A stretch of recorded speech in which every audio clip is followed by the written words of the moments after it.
and also enlighten us all about this memorial lecture. Welcome, sir.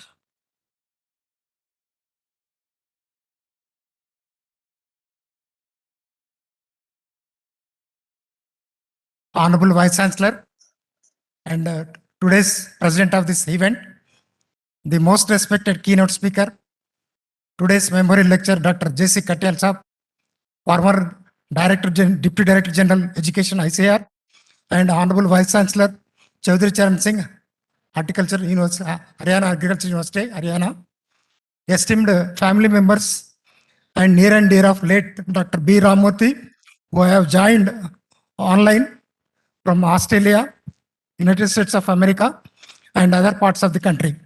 Thank you very much, madam, for joining in this program. Distinguished university officers, members of the Board of Management, distinguished directors, officers, and other dignitaries from the ICR and local institutions, and all the associate deans who have joined online, and also associate director of research, and all the faculty members from various research centers and KVKs and DAT centers. My dear students and research scholars and members from print and electronic media, a very good morning to one and all. On behalf of the Professor Jayashankar, Telangana State Agriculture University, and on my personal behalf, I extend a warm welcome to all of you for this fourth memorial lecture arranged in honor of Dr. B. Ramamoorthy, who was an icon in soil science and agriculture chemistry. And as a mark of respect, family members of Dr. B. Ramamoorthy instituted this memorial lecture during 2013 to organize biennially with an eminent scientist from the India. And so far in 2013, we have organized this lecture on 10th December 2013, wherein Dr. M. Velaytham, Director NBS LLUP, Nagpur, has given the lecture on remote sensing and characterization of the soils pertaining to the United Andhra Pradesh. And 2017, Dr. B. Venkateshwarlu, Vice Chancellor Parabani, has given lecture on climate change and carbon sequestration. And during 2019, Dr. K. Subramaniam, Director of Research, Tamil Nadu Agriculture University, has delivered the lecture on smart farming for evergreen revolution in agriculture. So these are the topics now we have completed as a series of Dr. B. Ramamoorthy Memorial Lecture. Today, on behalf of the university and my personal behalf, I express my sincere thanks to Dr. J.C. Katyal Saab for accepting our invitation with a short notice of time. And he has made a PowerPoint presentation, and also he has sent me a lot of relevant articles related to this topic, particularly the state of natural resources and role of regenerative agriculture in mitigating the degradation that the world is facing in today's agriculture. So a wonderful topic. Sir has given a lot of information. I am going to share all this material to you. And I once again welcome all of you for joining this memorial lecture. And particularly, I express my apologies to Uma Rao madam and also Adilakshmi madam for due to some unavoidable circumstances, we could not able to organize during your visit in the month of March because of the preoccupied programs. And we are busy with the March ending financial, so we could not able to. But anyhow, I express my sincere thanks for all of you for joining from various parts of the country. Thank you very much. Now I request Amini to take over.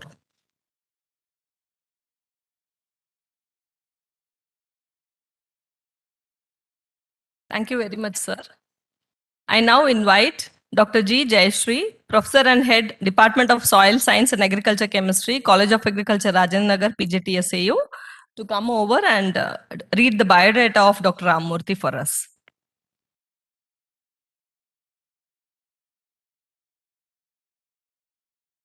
Honorable Vice Chancellor, PZTSAU, Dr. V. Praveen Rao Garu, and Dr. J.C. Katyal Ji, former DDG Education ICR, and also former Vice Chancellor, CCS, Haryana Agricultural University, Hisar, Director of Research, PZTSAU, Dr. R. Jagdishwar Garu, respected university officers, distinguished scientists from PZTSAU and all other institutes near and around Hyderabad, in and around Hyderabad, and dear students, ladies and gentlemen.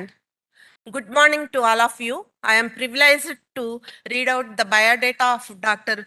B. Ramamoorthy sir on the occasion of 4th Dr. B. Ramamoorthy Memorial Lecture.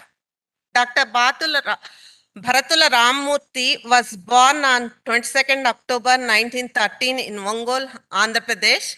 He completed his postgraduate and doctoral studies specializing in physical chemistry from Allahabad University. He also earned the associateships of IRI in Soil Science and Agricultural Chemistry and ARIC London and Fellow of National Academy of Sciences.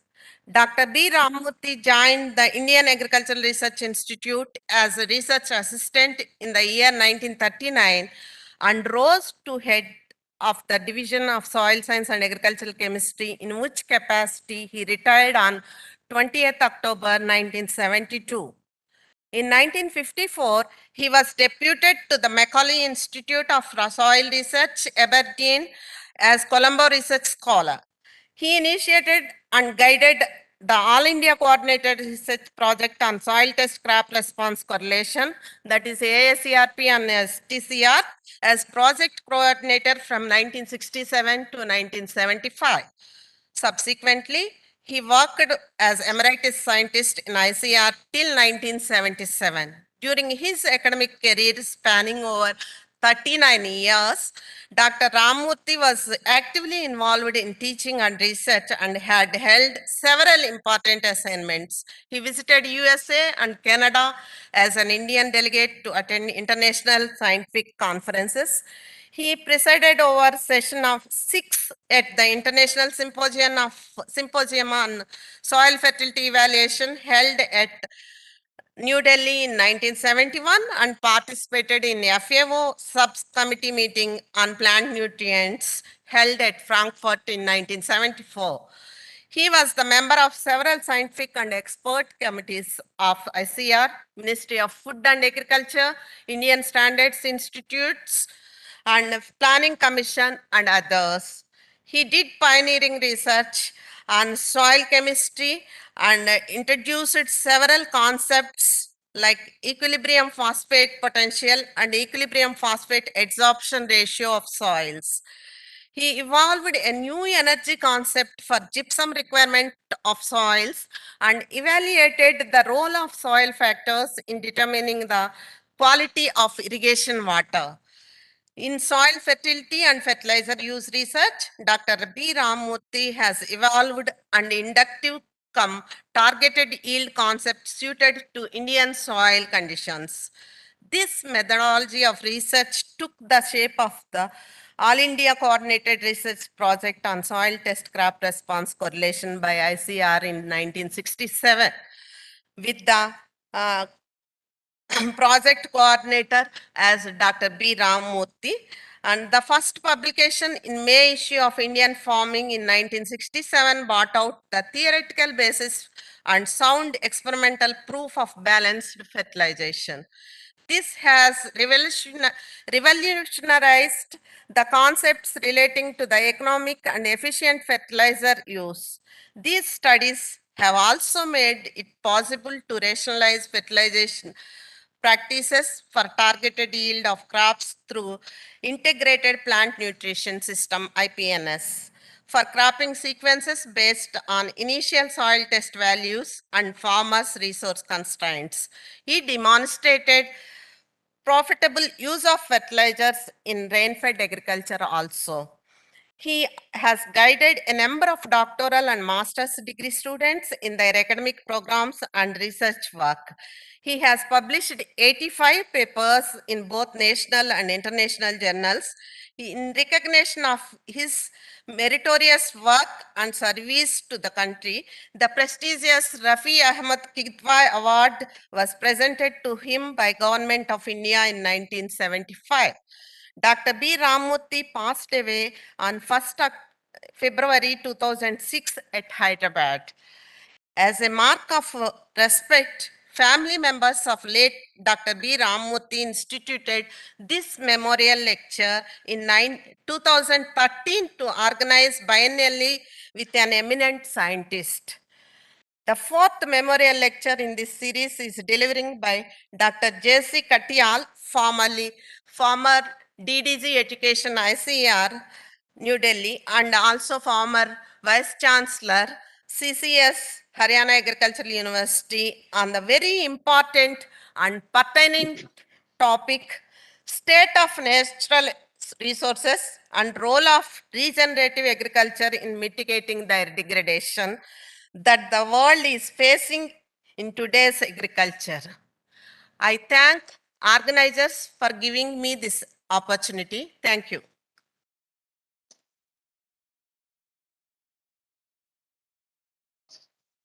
Thank you very much, Dr. Jayashree. I now feel very happy to invite Mrs. Uma Rao, daughter of Dr. B. Ramamoorthy and Chief Statistician, Victoria Police, Australia, to share with us her memories of her father. Welcome, ma'am.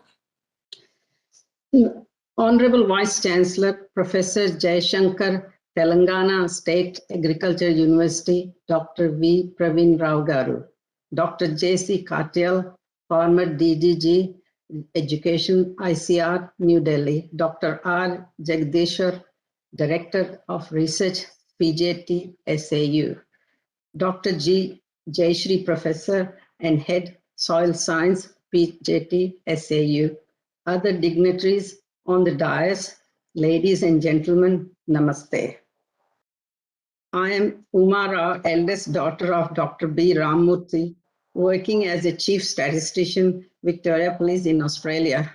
I'm grateful and delighted to have the opportunity to reflect on my father on this occasion and say a few words about him on my and my siblings' behalf. Our father was a dedicated scientist, which resulted in significant contribution to the knowledge of soil fertility and agriculture productivity. His publication, citation, and awards speak volumes about his scientific acumen. Some of his PhD students who are met in UK and also in Australia are full of praise of his achievements, and they admire him for the expert knowledge in his scientific field and his ability to teach and mentor others. Here we reflect on our father's personal qualities and life experience, which he integrated very well with his professional life and imparted onto his children. He was not only an exemplary scientist, but was also excellent mathematician and a teacher. He was extremely helpful and made us understand complex mathematical concepts by using simple, practical examples. I wanted to do BA honors in economics, but he encouraged me to do honors in mathematics. Hence, I am now a practicing statistician and love my profession without any regrets. Ever since I was a child, I have seen him periodically distributing food to the poor and destitute around him on special occasions. An ethical and equitable nature was one of the many important attributes he possessed. As my brother, Dr. Krishnaram, put it, he was always encouraging his children to be honest and believe in simple living and high thinking. He supported education immensely and was a passionate advocate for education of girls, in case girls need to support themselves in future. All his children and their spouses are well educated and have done well in their chosen professions. The credit goes to his vision. He even sent one of his daughters to study post-graduation in Hisar, a long way from Delhi. Those good old days, it was a bit bold to send a girl a long way to study. His passion for higher education and research can be seen in many philanthropic activities he sponsored during his life, such as instituting 10 merit awards, in various subjects at the graduate level to the students of Venkateswara College, New Delhi, Best Teachers Award in the same college and at IARI, New Delhi, and an award to research worker up to the age of 40 years, actively engaged in the field of soil science, agriculture chemistry, and agriculture physics at IARI, New Delhi. My father always praised and was grateful to a very famous Indian agriculture scientist, Padma Shri Dr. G.V. Chalam, who is well known as a pioneer of Green Revolution in India, along with Dr. Swaminathan. This was not only for bringing Green Revolution to India during the famines in 60s, but also because Dr. Chalam approached my father for marriage alliance of his son with me.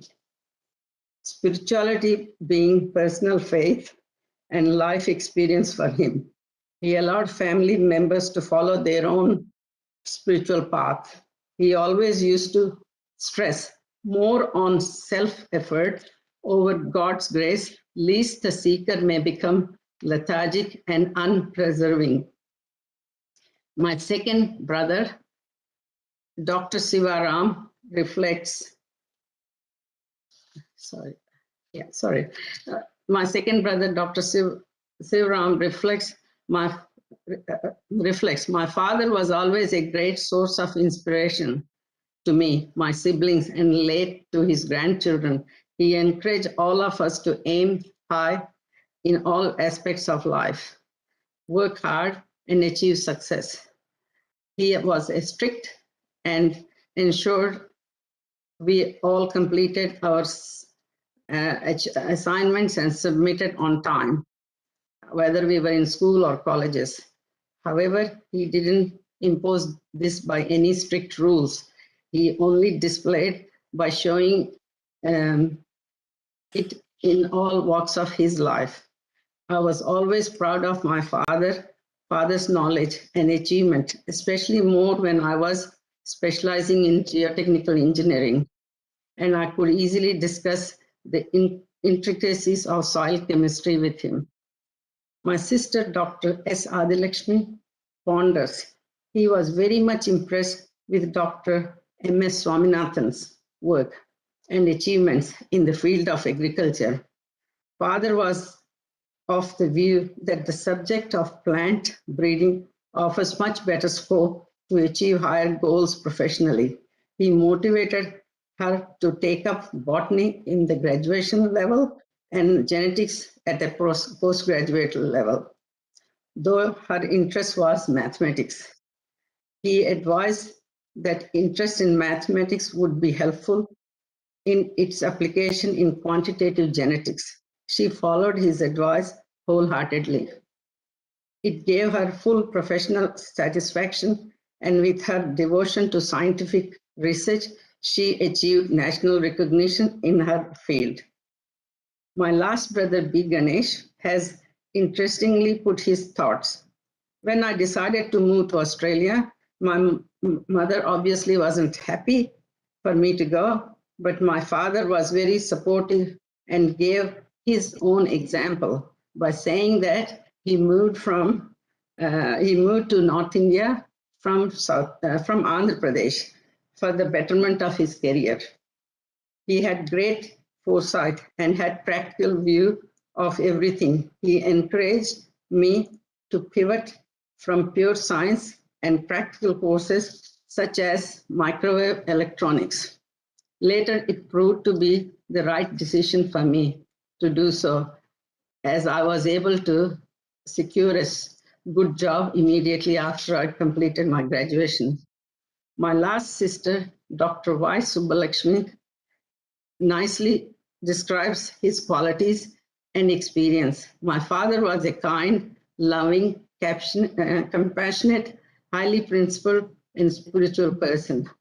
I admire my father for his family values, kindness, honesty, and integrity. He came from poor family, faced several challenges in his life, and still progressed to become an award-winning scientist through his dedication and integrity. He had a very good ability to judge what is right and what is wrong. He inspired me very much as a good scientist. I remember he once talked about the value of interdisciplinary science.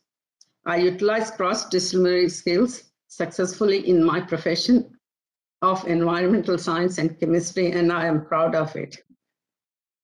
Now I'm just going to go some of the views of his grandchildren. Tatagaru was a man who excelled in his career and family life, raising 6 children. He was a brilliant academic who selflessly gave himself to his God, his profession, family, and the country. Nelson Mandela said, "A good head and a good heart are always formidable combination."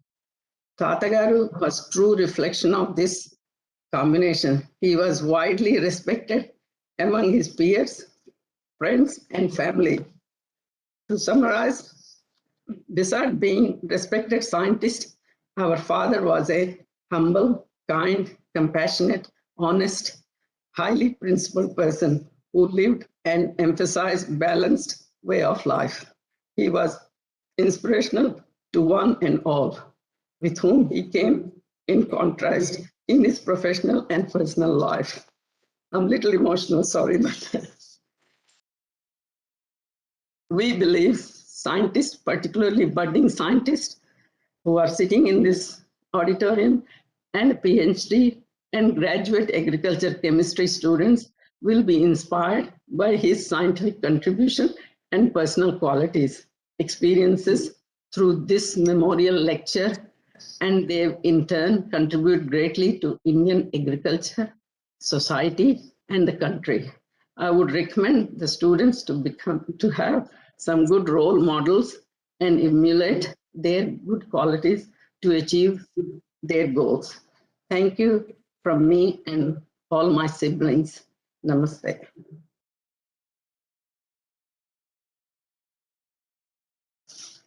Thank you very much, madam.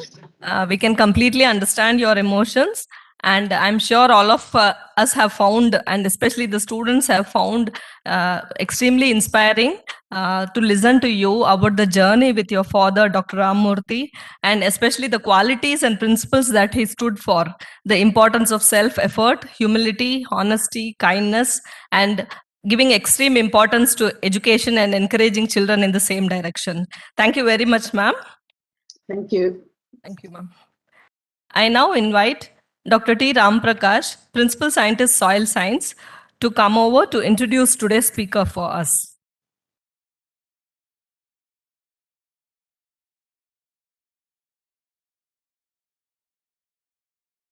Respected Honorable Vice Chancellor, Dr. Praveen Rao sir, today's eminent speaker, Dr. J.C. Katyal sir, Director of Research, Dr. Jagdishwar sir, distinguished colleagues and students, good morning all.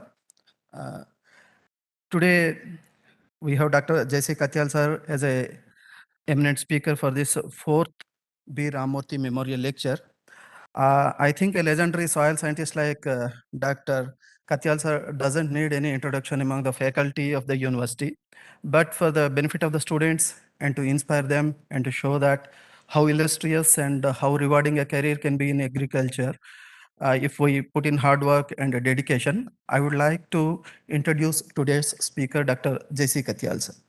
Dr. Jagdish Chandra Katyal, born on 4th March 1944 at Mighana, Punjab, obtained his bachelor's degree in agriculture from Punjab Agricultural University, Ludhiana in 1964, and he pursued his master's and doctoral degrees in soil science and agricultural chemistry in 1966 and 1969, respectively, from IRA New Delhi. He obtained postdoctoral fellowship from IRRI Philippines in 1972. Dr. Katyal began his professional career as a soil scientist in AACRIP Hyderabad, and he became a project coordinator AACRP Micronutrients PAU Ludhiana in 1977 to 85. Principal Scientist and Head Division of Soil Science and Agriculture Chemistry in IRI New Delhi in 1988 to 91. Later on, he became the prestigious director of the prestigious Institute Krida, Hyderabad, in 1991 to 1997. Later, he served as Director NOM during 1997 to 2002, and later on he retired from ICR in 2005 after serving as a Deputy Director General Education. After superannuation, Dr. Katyal served as Vice Chancellor CCS HEIU Hisar from 2006 to 2009. In between, he also served as a visiting president IFDC USA during 1985 to 88 and a senior research fellow with Center for Development of University of Bonn, Germany from 1999 to 2000. He has a rich and diverse experience of over 50 years in agriculture research, institutional and policy issues, teaching, training and extension, and his special areas in research in the field of soil science include soil chemistry and fertilizers, macronutrients, dryland agriculture, desertification, and land degradation. Dr. Katyal has more than 260 research and other publications to his credit. For his professional contributions, he has been conferred with several awards and recognitions. To name a few, FAI, Fertilizer Association of India's Excellence in Agriculture Research Award during 1984, IFDC Best Visiting Scientist Award in 1986, Borlag Award in 1995, ICR Best Institute Award in 1996, Rafi Ahmed Kidwai Award in 1996, Lifetime Achievement Award for Micronutrient Research instituted by Ranade Trust during 2001, and Rajiv Gandhi Award in 2007. And in 2018, Dr. Katyal was conferred with IFCO Lifetime Achievement Award.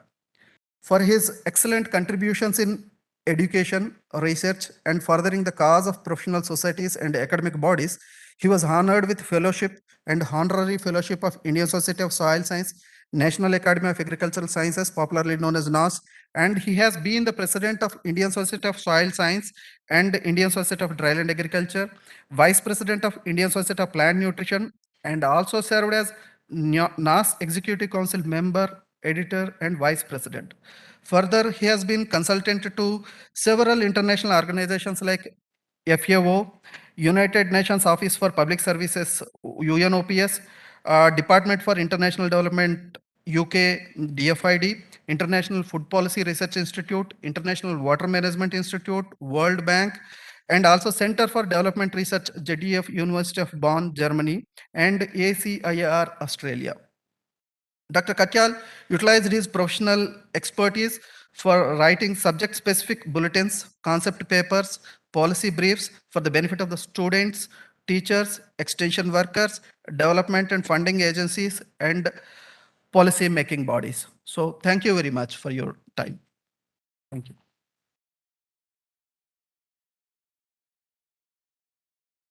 Thank you very much, Dr. Ram Prakash, for enlightening us all about the great contributions of Dr. J.C. Katyal, former DDG Education ICR and formerly Vice Chancellor, CCS Haryana Agriculture University, Hisar. It's my proud privilege now, sir, to invite you to kindly deliver the 4th memorial lecture of Dr. B. Ramamoorthy on the topic State of Natural Resources and Role of Regenerative Agriculture in Mitigating Their Degradation. Welcome, sir. It's a pleasure, sir. Please.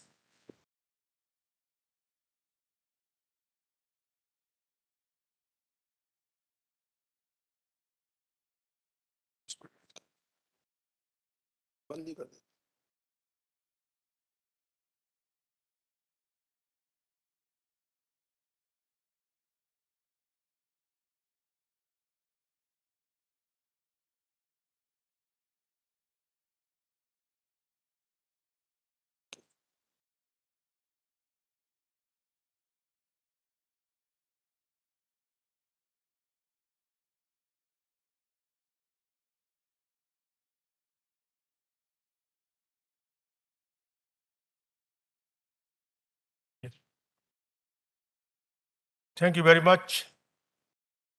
I feel honored to stand before you and deliver 4th memorial lecture in the memory of Dr. B. Ramamoorthy. My thanks to Dr. Praveen Rao for actually inviting me to present this lecture. When he asked me, it was sometime in February or March, early March, to deliver this lecture. And I said, in whose memory is the lecture? When he told me that it's Dr. B. Ramamoorthy, I jumped at the idea. At that time, the way was to deliver lecture online. I told him I don't like to deliver lecture online. I will come personally and then deliver lecture. And that's why there was some delay happening. And thank you very much, Dr. Rao. Thank you very much, Dr. Jagdishwar Rao, for actually organizing and supporting my logistics. First, about Dr. Ramamoorthy. Dr. Ramamoorthy actually was not only a professor or teacher for me, but was an icon, but was a kind of person at whom I looked to emulate. I was in IRI when he was first professor and for some time the head of department of soil science and agriculture chemistry. And I was impressed by the way he used to teach us physical chemistry.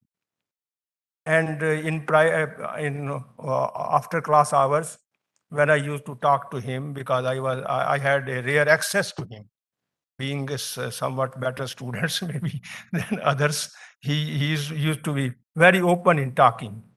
He used to say that I want to see that you apply physical chemistry actually for the benefit of farmers, for the benefit of science, for the benefit of agriculture production. So I actually used to tell him, sir, I will see which way. And I was IRA attached to Dr. B.V. Subaiya, his younger brother, for my MSc and for PhD. And this was the period actually when I was PhD student. Dr. Subaiya has to go outside the country. And I was allotted to Dr. Ramamoorthy. That's the time I came very close to Dr. Ramamoorthy. I was student and I was impressed by the kind of words Dr. Uma has said about her father. Humility, down to earth person, the person who is man of total integrity, no blemish in his talk and doing. And I learned, really I can tell you, what I became later in my life. It was when I used to see, that's why I'm so proud to see Dr. Ramamoorthy's picture today after a very long time. And my deepest reverence to him, my deepest regards to Dr. Ramamoorthy's family, led by Dr. Umaji, and for instituting this memorial lecture. It is a way actually of respecting him. It is a way of perpetuating his memory, perpetuating his memory for the younger generation. We learned, and actually the physical chemistry which he taught me, I used it when I was in Erie, Philippines. Actually, physical chemistry of science, and Dr. Ponapuruma, who was my professor, he used to ask me, where did you learn physical chemistry? Because for Erie people, physical chemistry, Indians are good in soil science, but not in physical chemistry.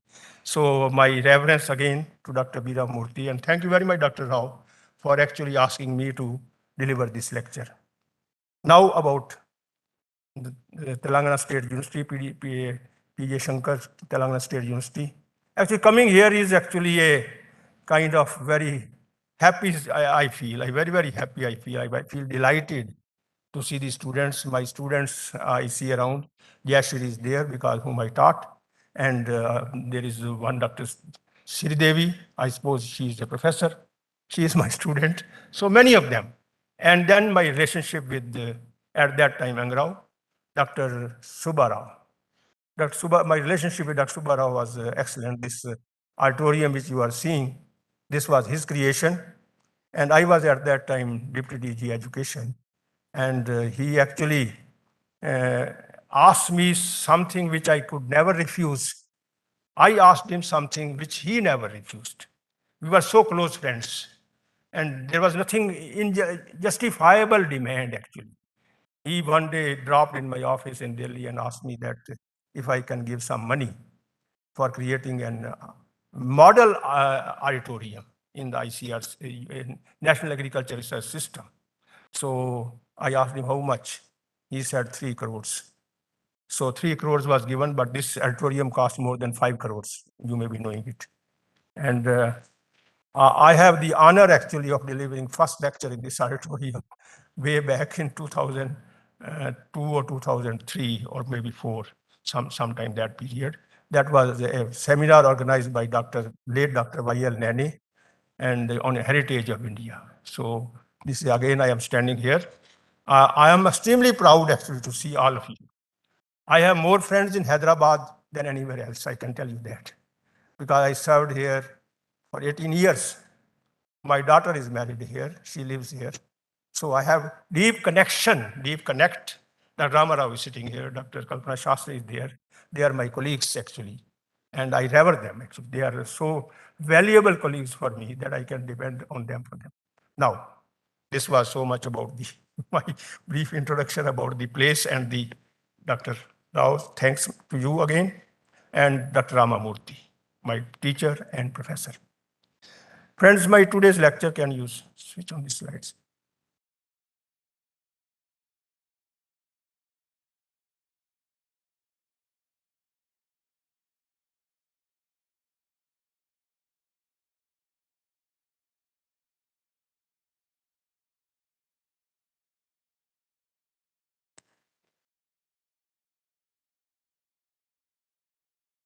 State of natural resources and role of regenerative agriculture in mitigating their degradation.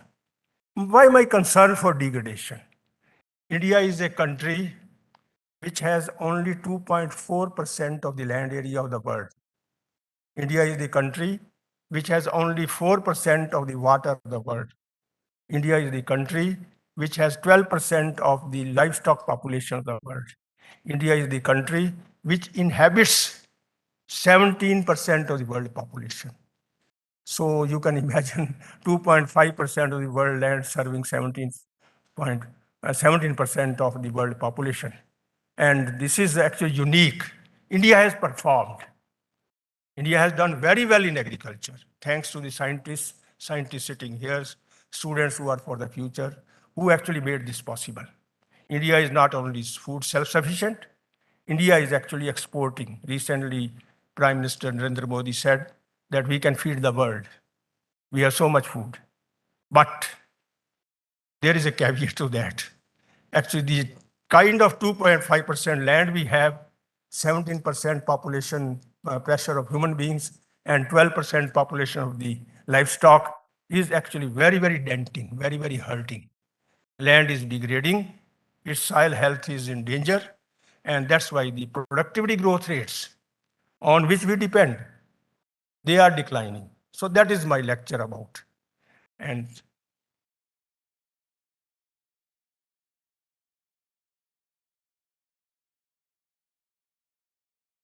can move.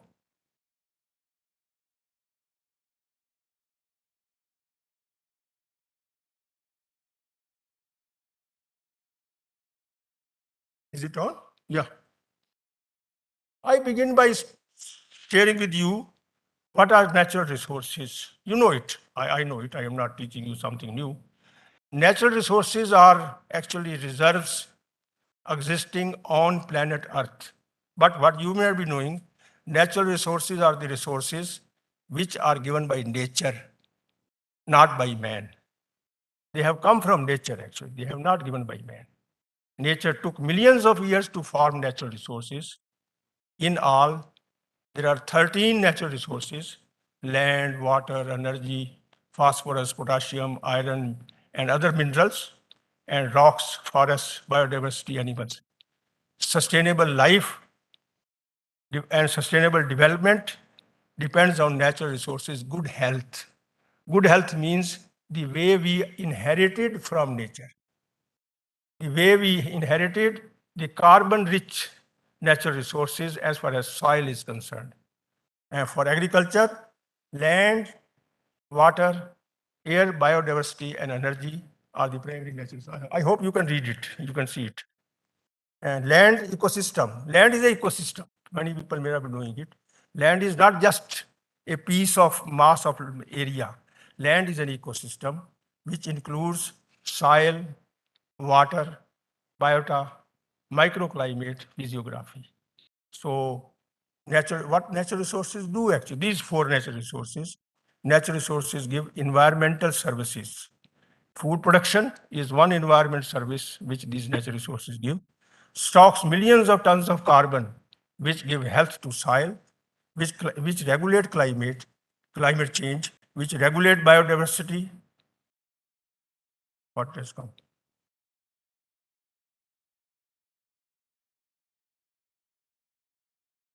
Can you take it off? Yeah, thank you. And man did not pay for environmental services or natural resources. So it is incumbent on man to save the natural resources for any degradation and maintain them in good health.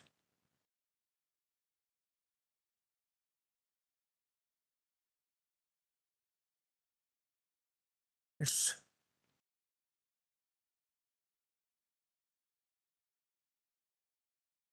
chal pada. Land, soil, some basic facts. Land, the key natural resource for agriculture, no doubt about it. Land, please don't bring these extras. I'm not doing anything. So, thank you. Land is the key natural resource for agriculture, and it is the top layer of Mother Earth, formed from cooling of modern molten lava. So land doesn't have depth. Land is an area, and soil is a component of land, and it is outcome of rock weathering. Of course, land also weathers, gives rise to that, and so does the soil, and so does the rocks. Despite separate meaning, land and soil are not same.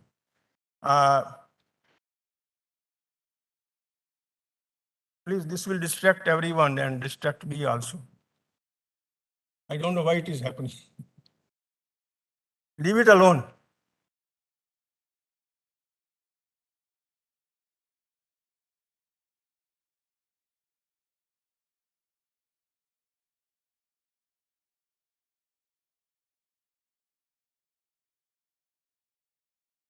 Yesterday it was running very well. Okay, thank you. Hopefully it will not work. It will repeat again. Despite separate meaning and origin, land originates differently, soil originates differently. They are, because there is a land or soil on is they use actually, but both of these offer common environmental services, that is food production, climate change, and others. But I will use the terms land and soil interchangeably. I will not distinguish because both are offering environmental services. That's why, and major focus of my presentation is land or soil. No exaggeration. I am not making an exaggeration. If Earth is inhabited, because there is land or soil on it. Earth means planet Earth. It is inhabited because there is a land. We have land or we have soil. When you have land, you have the world. They said Cox, to reach the goal of sustainable life and living, man must refrain from damaging soil's basic attribute of giving environmental services. Man should not mismanage it. Man should not misuse it so that we destroy it. In quantity, soil is fixed. We have, say, for instance, 140 million hectare of net cultivated area. 140 million remains 140 for the last 40 years. We cannot expand it. But health is not. Health is not constant, while the area is constant. About 140 million hectareable land must produce 95% of the food. Only 5% come from other resources. You must remember that. So much dependence is there.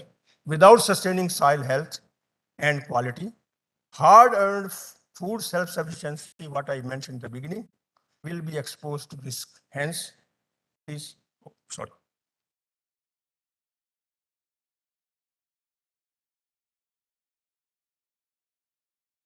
This thing is not moving actually. Okay, I continue with natural resources. If man fails to protect natural resources health, degradation in quality follows. So you manage it. I will not work from here. Okay. I will tell you that when to move the slide. That is much easier. If man fails to protect natural resources health, degradation in quality follows, leads to food insecurity, climate change. I prove that. I will tell you a little later on this part. It dents productivity and provisioning of environmental services.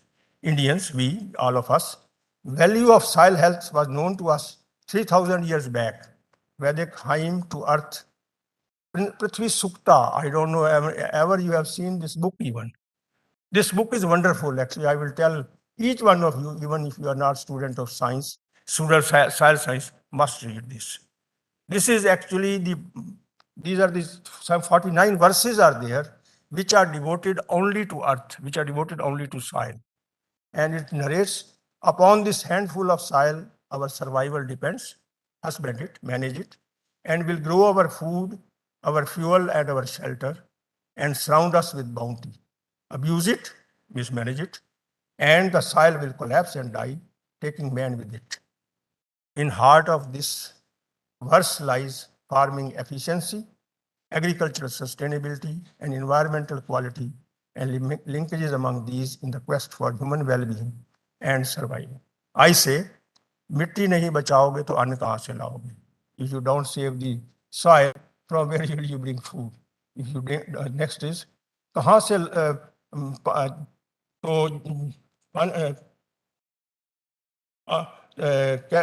पानी का कैसे संचित करोगे? That means how you will conserve water, and last is how you will conserve the climate. So I continue. To ensure physical, social, economic access. I have used these three terms. I will narrate to you why little later.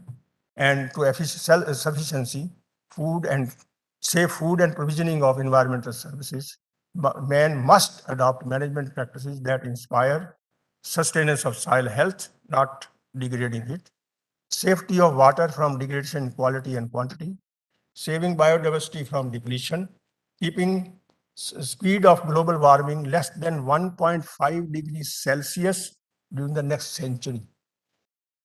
It comes to less than 0.1 even global warming rate.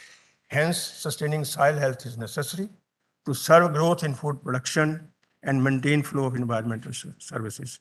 Green revolution techniques, high yielding varieties, fertilizers, irrigation, they actually ensured full self-sufficiency, no doubt, but at the cost of natural resources, health. Agriculture growth at crossroads. What is soil health? First, I am talking about soil health, soil health. What is that? Yes, please. Next, please. You are moving on again. Now it's moving. No, it doesn't move. वहां से move करता है, इधर से move ही नहीं करता. Soil health. Soil health has been defined in many ways. Many your teachers, students who are sitting here, they must have been taught that what is the definition of soil health. It is many different ways. The first definition actually came from Niall Brady book, which was the last edition, I think 13th edition. One given by the FAO and ITPS, that is ITPS is Intergovernmental Technical Panel on Soils in 2020, seems most acceptable. It states, soil health is the ability of a soil to sustain productivity, biodiversity, and flow of environmental services of terrestrial ecosystem. In well-managed system, soil health can be managed, promoted to recovered through the implementation of sustainable soil management practices. Sustainable soil management practice, this I will be using many times in my lecture to follow. Sustainable soil management practices actually in very simple, but I will define it later, is the meaning is that what you take out from soil, give it back. No, don't just mind it. इसका दुहन मत करो. वो है मतलब. Like human health, no single measure, no single parameter that captures all aspects of soil health. Of many parameters, 4 attributes seem outstanding. This is, I have summed up these target indicators of soil health. Number 1 is productivity. A soil in good health must continue to produce sustainably, must continue to yield sustainably. That is first requirement. Second is environmental services. A soil in good health must regulate climate change. Number three, efficient use of inputs must help in maintaining efficient use of inputs and containing rise of adverse outputs like contaminants, pollutants. This is third. Last one, this is added very recently, human health.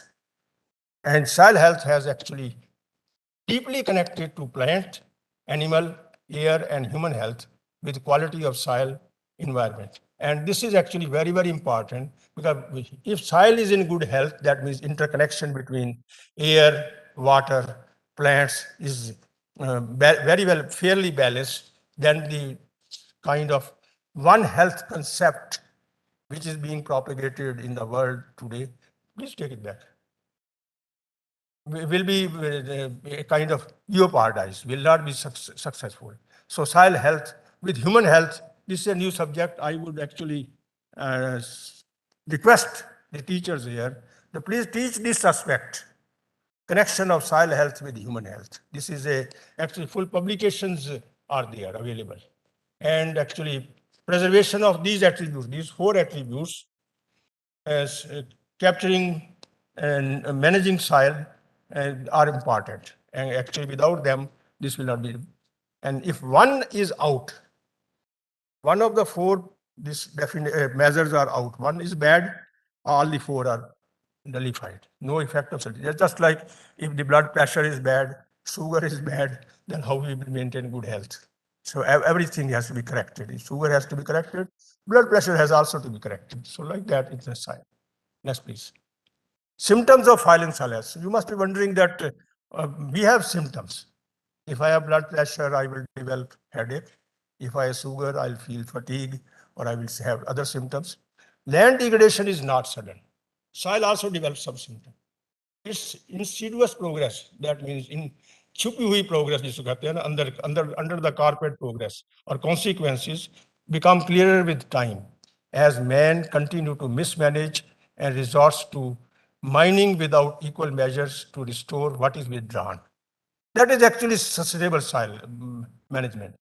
Inception of soil begins, decline begins with consistent fall in productivity, which shows up as fall in output per unit of input. Farmers will normally say previously with 1 bag of urea, I used to get 5 bags of paddy. Now I get only 3 bags. So that is actually the kind of what I'm saying.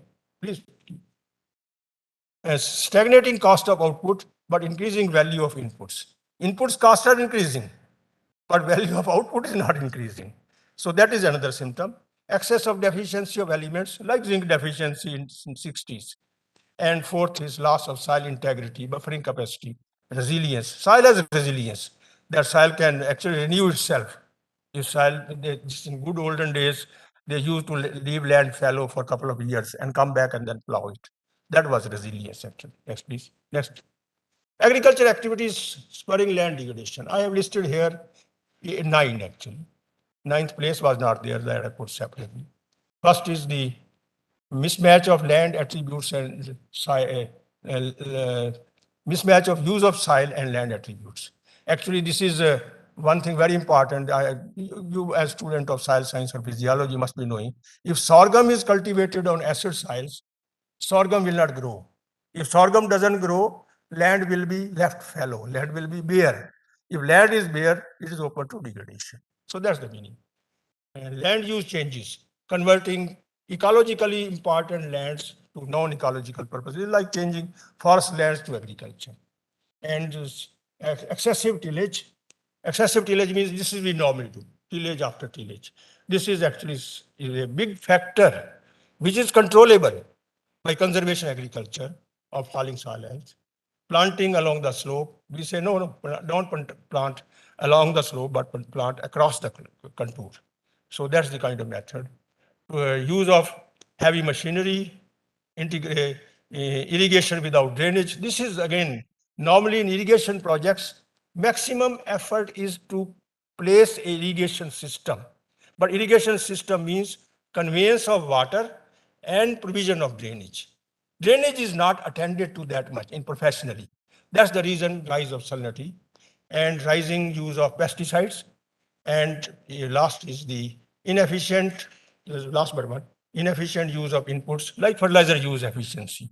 Fertilizer use efficiency, I will show you a slide a little later, was 50% in 1960s. It is about 30% now. So fertilizers actually one, again, very big reason for falling soil health. This is mismanagement. Fertilizers have nothing to do with soil health, but it is the mismanagement of fertilizers, imbalanced use of fertilizer, which is responsible. And monoculture, rise after rise after rise. I have seen in coastal Andhra, I have seen in West Bengal, I have seen in Odisha, rice after rice after rice. That means three crops of rice. That is monoculture. And also cereal rotations as it happens in Punjab.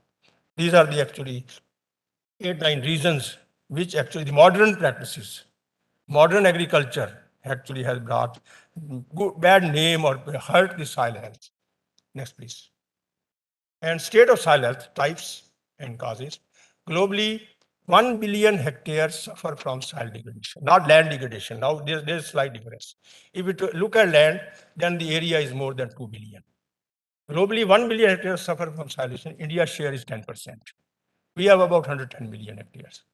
10 types of soil health degradation, topsoil loss, sealing. It happens in Andhra Pradesh. Sealing is a very big problem of dryland soils, actually. It happens in alphisols. And compaction, it happens in Punjab. Chemical contamination, that means excessive concentration of certain elements, pollutants, salinization, irrigation without drainage, soil organic carbon loss. This is a very big factor. This is the prime factor of all other bad things happening to soil. And nutrient imbalances, soil cover loss, converting ecologically superior lands to agriculture. So that's the other factor. And also the biodiversity depletion. And causes, wind and water erosion at the top. Nearly 1 out of 9 hectares of soil which is lost, soil health is lost, is because of erosion. And land use changes, overexploitation, overuse, misuse of, imbalanced use of resources, overstepping carrying capacity. And you can see the carrying capacity. In Rajasthan, I give you an example, where there used to be 3 animals grazing on certain area, 1 unit of land. There are about 9 animals grazing on the same area. That is overstepping the carrying capacity. And agricultural activities, bio-industrial activities, largely all of them, if you look them carefully, all caused by man. This have not caused by nature. There are some imperils, there are some dangers, some hurts which come from nature, but mostly land degradation or soil health decline is because of man-induced activities. Process of land degradation, water erosion, wind erosion, chemical degradation, and physical degradation. I'm not defining these terms because all of you understand what do I mean by these. Next, please. And if we see the relative share, this is India's data. 68% is water erosion, about 20% is chemical degradation, that means happening because of fertilizers. Wind erosion, 10%, and physical degradation is very little, about less than 1%. Next, please. Let us look at the share of man-made activities in this. In erosion, if we look at, there's diversification and deforestation is the major cause. And then, of course, overexploitation and overgrazing. If we come to the wind erosion, main cause again is deforestation. Overexploitation is overgrazing is a major cause of wind erosion, as it happens in Rajasthan. And if you chemical degradation, you look at it, what is happening with which we are concerned deeply, directly, the kind of science we follow, 55% comes from actually chemical degradation, and 25% comes from erosion, that is bad management of soil. And if you look at physical degradation, 80%, almost 80% comes from man-made activities, that is compaction, sealing, and other things. Next, please. Now, how do we control? I will not go into details actually, just to tell you in a small scale. Control of land degradation or desertification. There is a difference between land degradation and desertification. Desertification is also land degradation, but land degradation happening in areas which are arid which are semi-arid or which are subhumid. Land degradation is everywhere. So that means land degradation defines actually desertification also. And 96.4, this is the latest figure actually. The previous figure was 110 million. This is the figure came from ISRO. According to them, erosion, water, wind erosion is 40%, 16%. Vegetation ruin, 30%. Salinity, acidity, compaction, pollutant, infertility, all put together, 14%. Actually, they have not, you can say, stratified these changes, but I have put them together. And all processes, whether it is vegetation ruin, whether it is erosion, the loss is of soil organic carbon.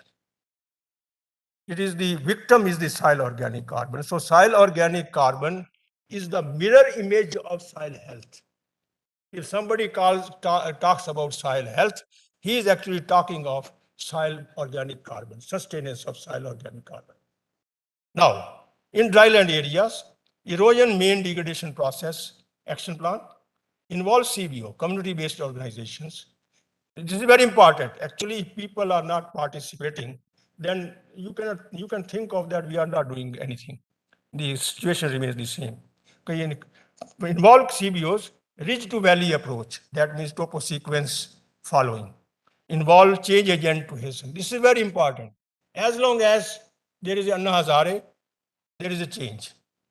If Anna Hazare is not there, that change is not sustaining. This happened to 47 model watersheds of ICR. Actually, as long as ICR was involved, scientists were guiding, model watersheds were model watersheds. Once ICR left, scientists left, then that became difficult. So presence of a change agent working with the CBO is very, very important. I will rate this is the success of natural resources management if a change agent like Rajendra Singh in Rajasthan, so many other people, as long as they are there, that land degradation is halted, so water is conserved, otherwise not. Sport, what should we weigh? Sport establishing mechanical or vegetative measures on cost sharing basis because erosion is the main factor. Community-based organization contribute labor. They actually contribute to maintenance of what is erected, and government funds creation of barriers. So this kind of sharing is important, where people are the ones who are making the barriers, people are the ones who are maintaining those barriers. In irrigated areas, inefficient use of fertilizer and water are the main causes. Enhanced use efficiency of fertilizer is 30%, of water is 30%, but it's surface water, not the groundwater. Groundwater is slightly higher. And take steps to build soil organic carbon, accelerate spread of CA or RA. RA is regenerative agriculture. I will tell you what is the difference between CA and RA. CA is conservation agriculture. And apply fertilizer nutrients as per SHC, soil health card, or as per soil test values. There is huge saving in fertilizers if farmers start accepting soil test based application and involve people in water use and management. Next, please. Please go back. This I have brought down another LDN. LDN is land degradation neutrality. That means zero land degradation. This is a goal set by the UN SDG 15. There are 17 of them. SDG 15 is on land. And in that, there are targets. Target 5 is actually on land degradation neutrality. Every country who is signatory to that document of Sustainable Development Goals will bring about degradation of land to zero or minimum by 2030. That is land degradation neutrality. The first action is actually protecting. We must protect the land from getting degraded. Or what is degraded in quality already? Let us start reviving it, regenerating it. Second is the conserving whatever has been protected, whatever has been saved, it must be conserved. And third is the growing sustainably. After that, we have to use holistic management practices so that we can sustain that land which has been recovered. Yes, please. These are the 10 action points. These are long ones. I will not read them. But again, the message is the same, that involvement of people is the centric. Outcome of the protection is soil organic carbon. Any action which is creating soil organic carbon and any action which is involving people, when people become responsible, then actually things start changing. People have to become, that's why the failure of natural resource scientists is they actually never involve social scientists or seldom involved, less involved. Now they are thinking, now they are involving. That's why this change is happening. Next, please. But I said in the, I use somewhere the terms social sustainability, environmental sustainability, economic sustainability. This is actually a kind of learning point for you. Sustainable management system, TBL, TBL means triple bottom line, is the one, these three parameters must be achieved if any soil management system is successful. One is economic sustainability, which I have put at the top. If economics doesn't favor any treatment which you are telling, then I don't think farmers will accept it. And I have given the parameters of economic sustainability. And then environmental sustainability. Environmental sustainability are the stakeholders' participation, nurturing rise in the society. Again, I will use the term, please build soil organic carbon, build soil organic carbon. And also regulated reward of reducing carbon footprint. Regulated reward means the people who actually build soil organic carbon, they must be rewarded. I am asking at the end when I complete that there should be reframing of policy of the government. And stakeholder participation, again, same parameters. These are the types of things which are happening for social sustainability, economic sustainability, and environmental sustainability. Next, please. And fresh water, just a brief, I'm not going into detail. Total fresh water availability in this country is 1,869 billion meter cube. Utilizable fresh water is 1,123 billion meter cube.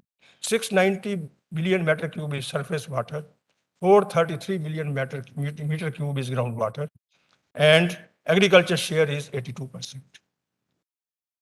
And groundwater development means actually the area, how much water we harvest divided by how much water we add. That is, if it is more than, this ratio is more than 70%, then we are depleting. If this ratio is less than 70%, we are not depleting. 92% of groundwater safe districts in 1995 became 68% in 2015. So over a period of just 20 years, we actually lost so many districts which were groundwater safe, which are no more groundwater safe. And surface water, 1951-2015, area increased 8.3 million hectare to 17 million hectare. Utilization fell from 40% to 25%. So whatever we gained by area, we lost by utilization. Mishandling delivery, loss is 40%. Flood irrigation, loss is 30%. These are the main causes. Water use efficiency, surface water 30%, groundwater 55%. 20% in enhancement will save 129 billion meter cube, 18% of the total surface water.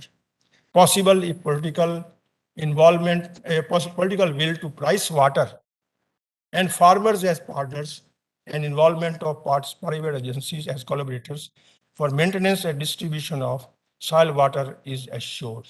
Suggested action plan, next please.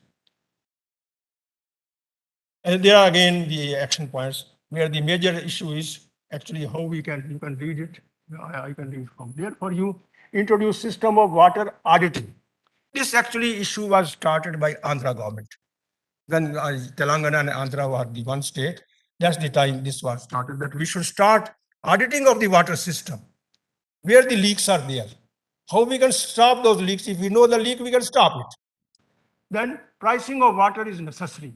Heavy charges at least equivalent to operation and maintenance cost of canal system.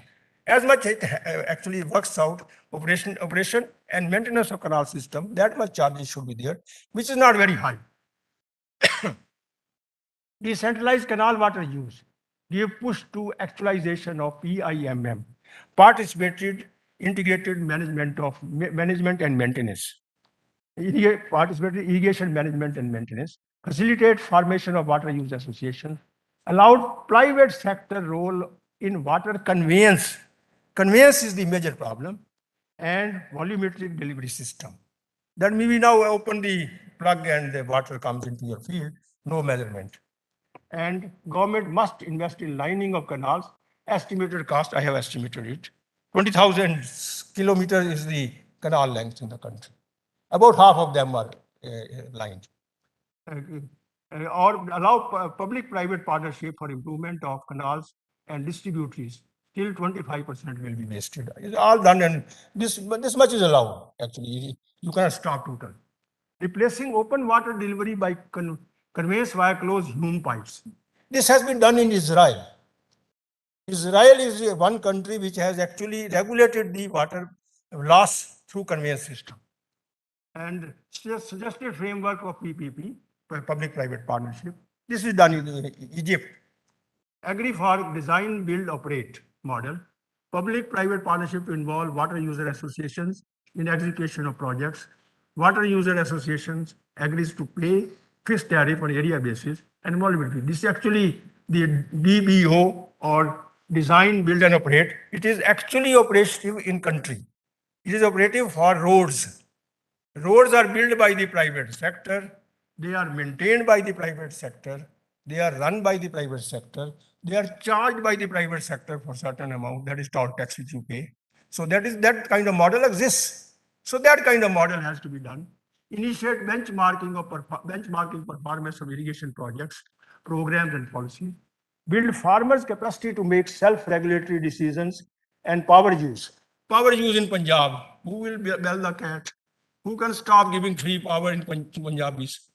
So kind of self-regulation is important. And lesson, flood irrigation by promoting interventions, elevating water productivity by inducting water efficient crops and methods of application, and spread MI. MI, after such a struggle, country has only about 10 or 11 million hectares of this drip irrigation for MI. Next, please. Now, soil biodiversity. Soil is a living entity. This is what Sadhguru Jaggi is talking these days. He is talking aloud. Soil is not dead. Soil is living. Soil is definitely living. All of the soil scientists, they know it. Soil is a living entity. Inhabits more flora and fauna in species than found above ground. 25% of the total species diversity. And what are the action points? Build soil organic carbon, essential fuel to energize biodiversity, and necessary to enhance future soil. Again, soil organic carbon. Spread RA, regenerative agriculture. It protects, promotes, and nurtures biodiversity. Ensure inoculation with rhizobia to enhance nitrogen fixation, phosphorus and mycorrhiza to phosphorus and potassium solubilizing bacteria. Encourage vermiculture to hasten composting, minimize entry of pesticides and heavy metals over contaminated water. So these are the 5 action points which I have suggested. Next, please. Climate change, this is real. I actually, when I was I was giving my first lecture to NAS in 1999. At that time, I actually criticized the people who actually said that climate change is happening. We said that no, there's no climate change. But by now I realize climate change is real and man is responsible for it. With temperatures rise, productivity of Indian wheat is set to decline up to 23%. You can imagine how much loss will be there, more than 30 million tons. And pushing the price by about 29%. How many poor people will be able to pay it, although government is giving free? Following 3 steps are proposed. Long-term, restore the lost land cover, afforestation. Disallow shifts of ecologically protective land for the uses. Actually, happy news is the land under protective cover has increased during the last 10 years or so. This is largely because of agroforestry, not because of afforestation. Medium term, increase reliance on renewable energy resources by replacing fossil fuels. And near term, spread CA or RA across length and breadth of the country, spread of precision farming methods, raising fertilizer use efficiency. Develop a system of, this is Kalpana for you because you just now showed me a startup working on this issue, as develop a system of rewards incentives for those who generate environmental services who generate soil organic carbon. Simple. Next, please. Now, reducing, I just put this slide, although it is out of context as far as soil is concerned, but this is very important. Reducing urea and use. Actually, Prime Minister gave a call in 1920, perhaps, to reduce urea and use by about 50%. And urea and 50% is possible to reduce if efficiency is increased by from 30% to 50%. And I have suggested an action plan. The major plank of this action plan is precision agriculture, fertilizer nutrient application as per soil test values. And the one very important factor is reducing the amount or proportion of nitrogen in as basal dose. Normally, farmers have tendency to apply about 30% of the nitrogen as basal dose. Please ask him to reduce this by less than 10%. If we and nothing happens to rice, I can tell you that, and less than 10%. And if it is reduces to less than 10%, then our saving will be almost 20%. This is one strategy which is near term for fertilizer, which must be. Of course, rest is the balanced managed use, the use of organics in the what is called integrated nutrient supply and management system. And of course, allow manufacturing of all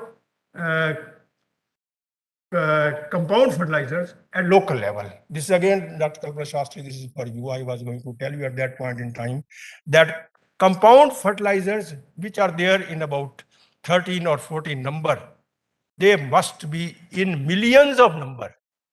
Every village should have its own compound fertilizer based upon the soil diversity, soil variation. And this is possible. There are small compaction machines. This will generate, actually, compaction is nothing but dry granulation. Normally it is wet granulation. When we mix urea and other fertilizers, we do wet granulation. But compaction is dry granulation, and dry granulation machine is not very expensive, which does the job, and you can create based upon the soil test values, needs of the nutrients for a village. This will generate income. That means save fertilizer. This will generate employment because there is going to be industry right in the village. This is another issue which I flag out for you. Nationalized national nutrient-based scheme, expand NBS to all nutrients. I'll tell a little later about this also. Next, please. Now, strategic planning environment. What we should do when actually natural resources is a complex issue. There are 5 elements of strategic planning: goal setting, objectives, outcome listing, and one is environment scanning. That means what is happening, what is the background.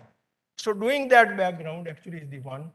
SWOT is done, strengths, weaknesses, and threats analysis.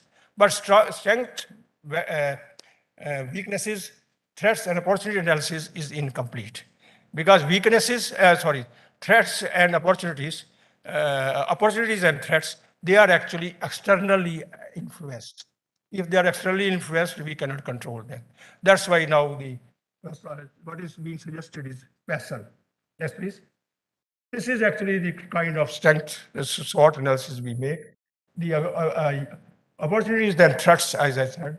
And for that, PEST is political, economic, social, technical, and ELI, environment and legal. Next, please. This is actually the PEST model of analysis. If you read the paper which is going to be distributed to you, this is given in detail there. That this is the model which should be followed.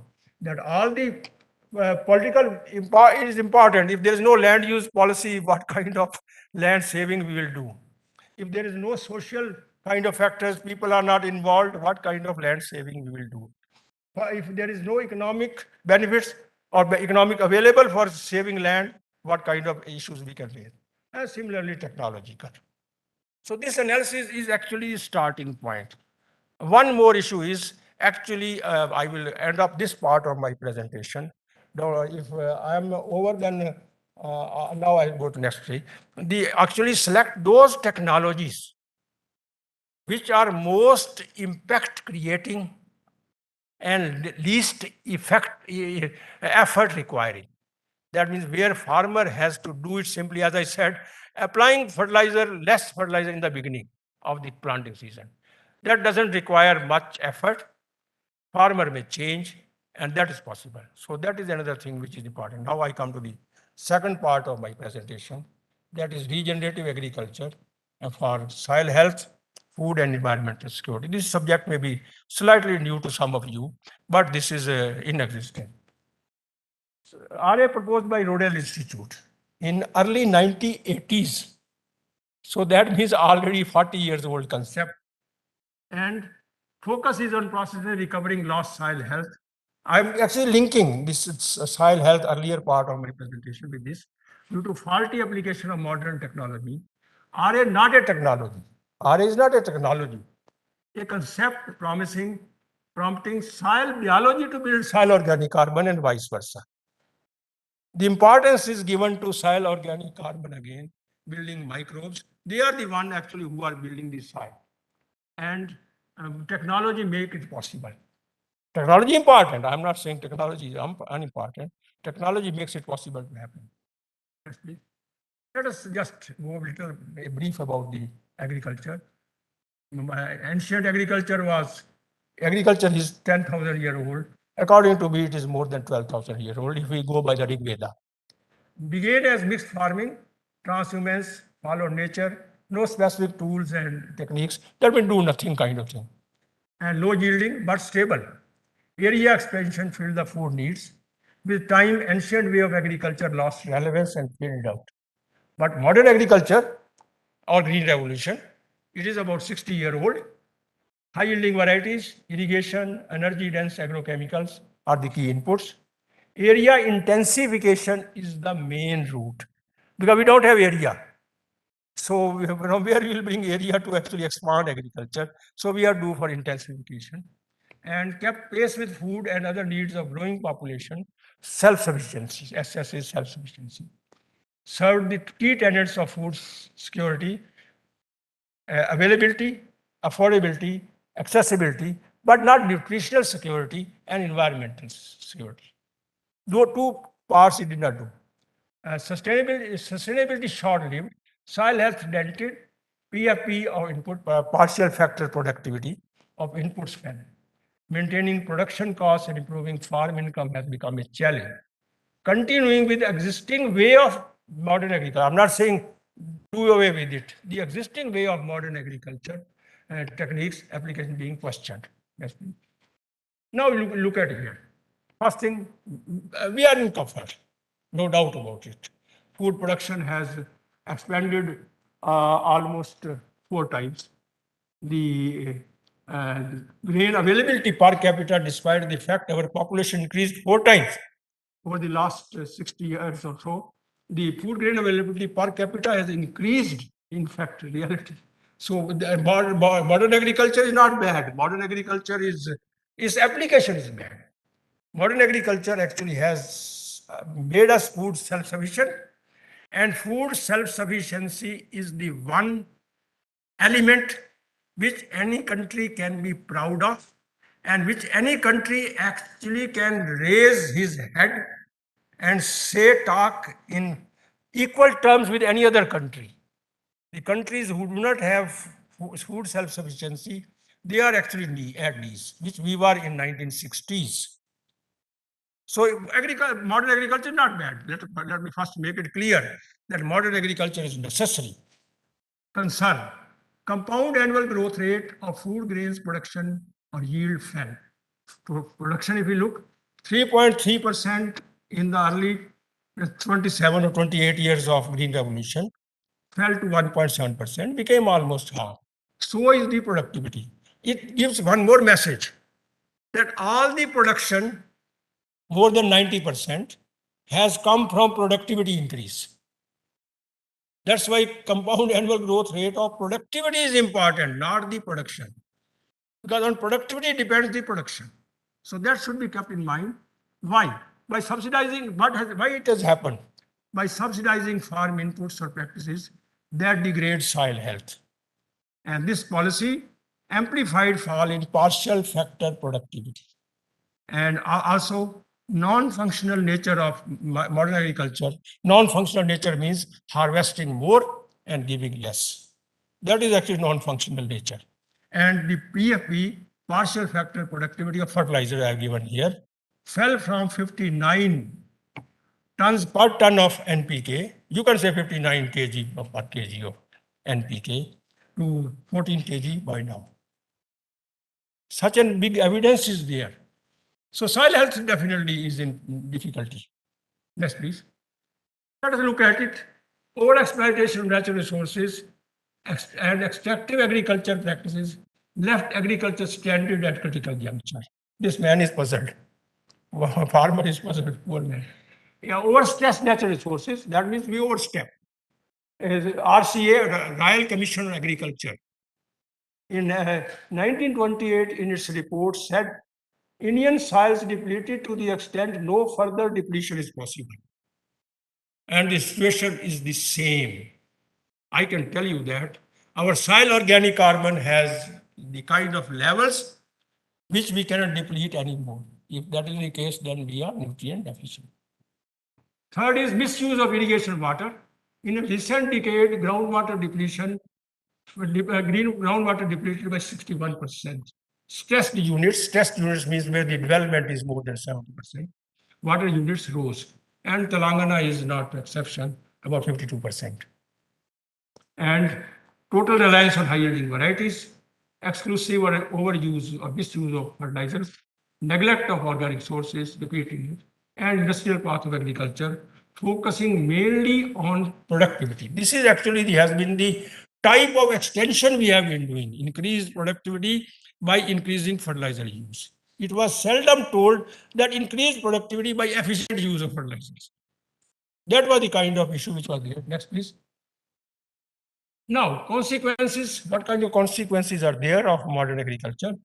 Exclusive reliance on hybrid varieties, spread of genetically uniform varieties, routed the existence of native biodiverse types. Now, Kalpana Shastri is searching for native biotypes because I was told this morning by one of her colleagues that there is a kind of pigeon pea variety, Tunder, what is the name, Dr. Kalpana Shastri? Tantu. And that has actually come to fore. Cultivation of 30,000 land races of rice before Green Revolution shrinks to less than 15 by 2005. What happens? Damage to biodiverse genotypes diminishes potential to plant breeding, to enhance or develop resistance to new pests and diseases, mounting use of pesticides, soil microbial diversity hit, soil health falls, quality of food becomes questionable. And overuse, misuse of fertilizer and use efficiency, 54.8% when we are using less fertilizer. When we are using more fertilizer, 31.6%. And exponential fall, 53% in 1961-65, 33% in 1906-1909. So this is the kind of things which are happening. If this is happening, what is the reason? Yes, please. What is the outcome?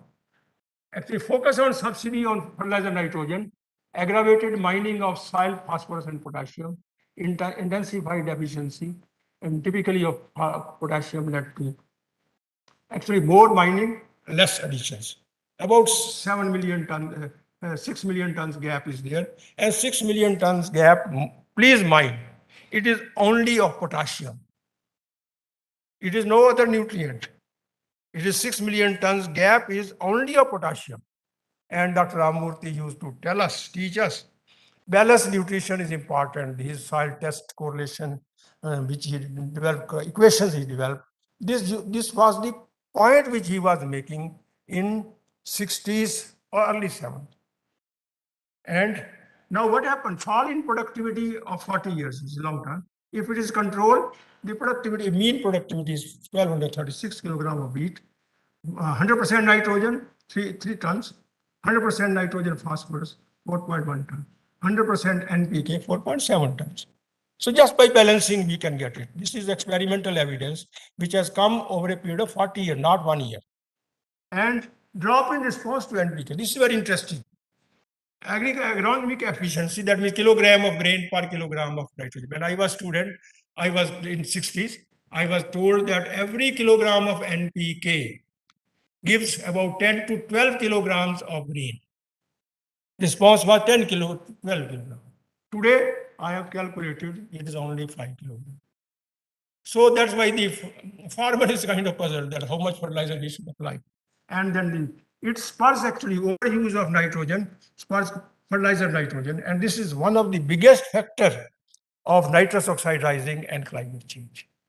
The nitrous oxide may be very small in quantity, but its life is very long, half-life is very long. And its actually warming potential, global warming potential is more than 300 times than that of carbon dioxide. So that's why these are the kind of things which are happening. These are experimental evidence. This data from 1905 global data up to recent. Yes, please. Now, what is the other thing which has happened? Relative share of farmyard manure, that means organic manures, and fertilizer NPK. In 1951, organic manure use was 95%.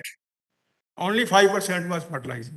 But if we look now, 93% of the 95 has been replaced by fertilizers, and only 7% is organic manures. This is the change that has happened. Then, generation of organic manures, we are not poor actually. We generate about 2 billion tons of fresh organic manures, or approximately 1 billion tons of the dry organic manures. And of that, only 389 or 32% is used. 70% goes waste, one way or the other. We have so much. So this is another point which need to be considered, that how to increase the available organic manure, organic matter, which is available to us for agriculture. And what has been the consequences? I have put data again from long-term fertilizer experiment. If initial was 0, in vertisol, the fall was 15%, and in alphisol 24%, in septisol 32%, and mollisol 58%. Mollisol is organic matter rich soil. Organic matter rich soils actually suffer the maximum, because in a low organic matter soil there is what is to lose. There is already very low. And farmyard manure plus SOC rise 30%. If farmyard manure is added, 30% rise is there. If zero tillage is added, and the 30% rise is there. So this is the kind of information which is available. The question is how to apply it. Next, please. Now, economic and environmental concerns and cost of falling biodiversity, partial factor productivity, agronomic efficiency, nitrogen use efficiency, soil organic carbon, and rising greenhouse gas emissions. Only 3% of the world soils are in good health. 97% suffer from one problem or the other. Some suffer from many, some suffer from few. 75 billion tons of topsoil lost every year globally. In India, we lose 5.4 billion tons every year. And this costs us, each Indian costs about 5,000 rupees per hectare per year. This is the cost, economic cost. 12 million hectares of soil degraded per year in world, and India degrades 0.24 million hectares. Consequences: global warming at 1.15 to 0.2 degrees Celsius every decade. If this happens, you can imagine that what will be 2050. This is the kind of concern. Loss of 1/3 terrestrial biodiversity. We have lost that. Loss of 20 million tons of food grains every year globally. India loses about 0.4 million tons at this point. This is going to be a serious issue. And monetary loss, India loses 3.2 billion rupees and 2.5% of GDP. World loses US dollar 128.4 trillion, which is 2 times of gross domestic product of the world. Saving land is much, much cheaper than wasting its health, hurting its health. And reaching goal of one health and oxymoron is really going to be a difficult. if soil health remains impaired. All this goes on due primarily to man's mismanagement-driven loss of soil organic carbon. Again, I emphasize. I want to bring home this point to you today that soil health is soil organic carbon. And the building block of soil health concerned FAO observed. FAO has actually recently observed 2030. Agriculture must literally return to its roots by rediscovering the importance of healthy soil, drawing on natural resources of plant nutrition, that is organic manures, and using mineral fertilizers wisely. It's not saying do away with the mineral fertilizers. Do use fertilizers, but wisely. And why? Focus on SOC. Why you must be questioning now. I come to that. Yes, please. Soil organic carbon maintains balance of fertility, physics, and biology of science. Actually, soil health is defined by 3 parameters: soil fertility, soil physical health, and soil biology. Builds food security. I have not presented here. I will show you later. Here.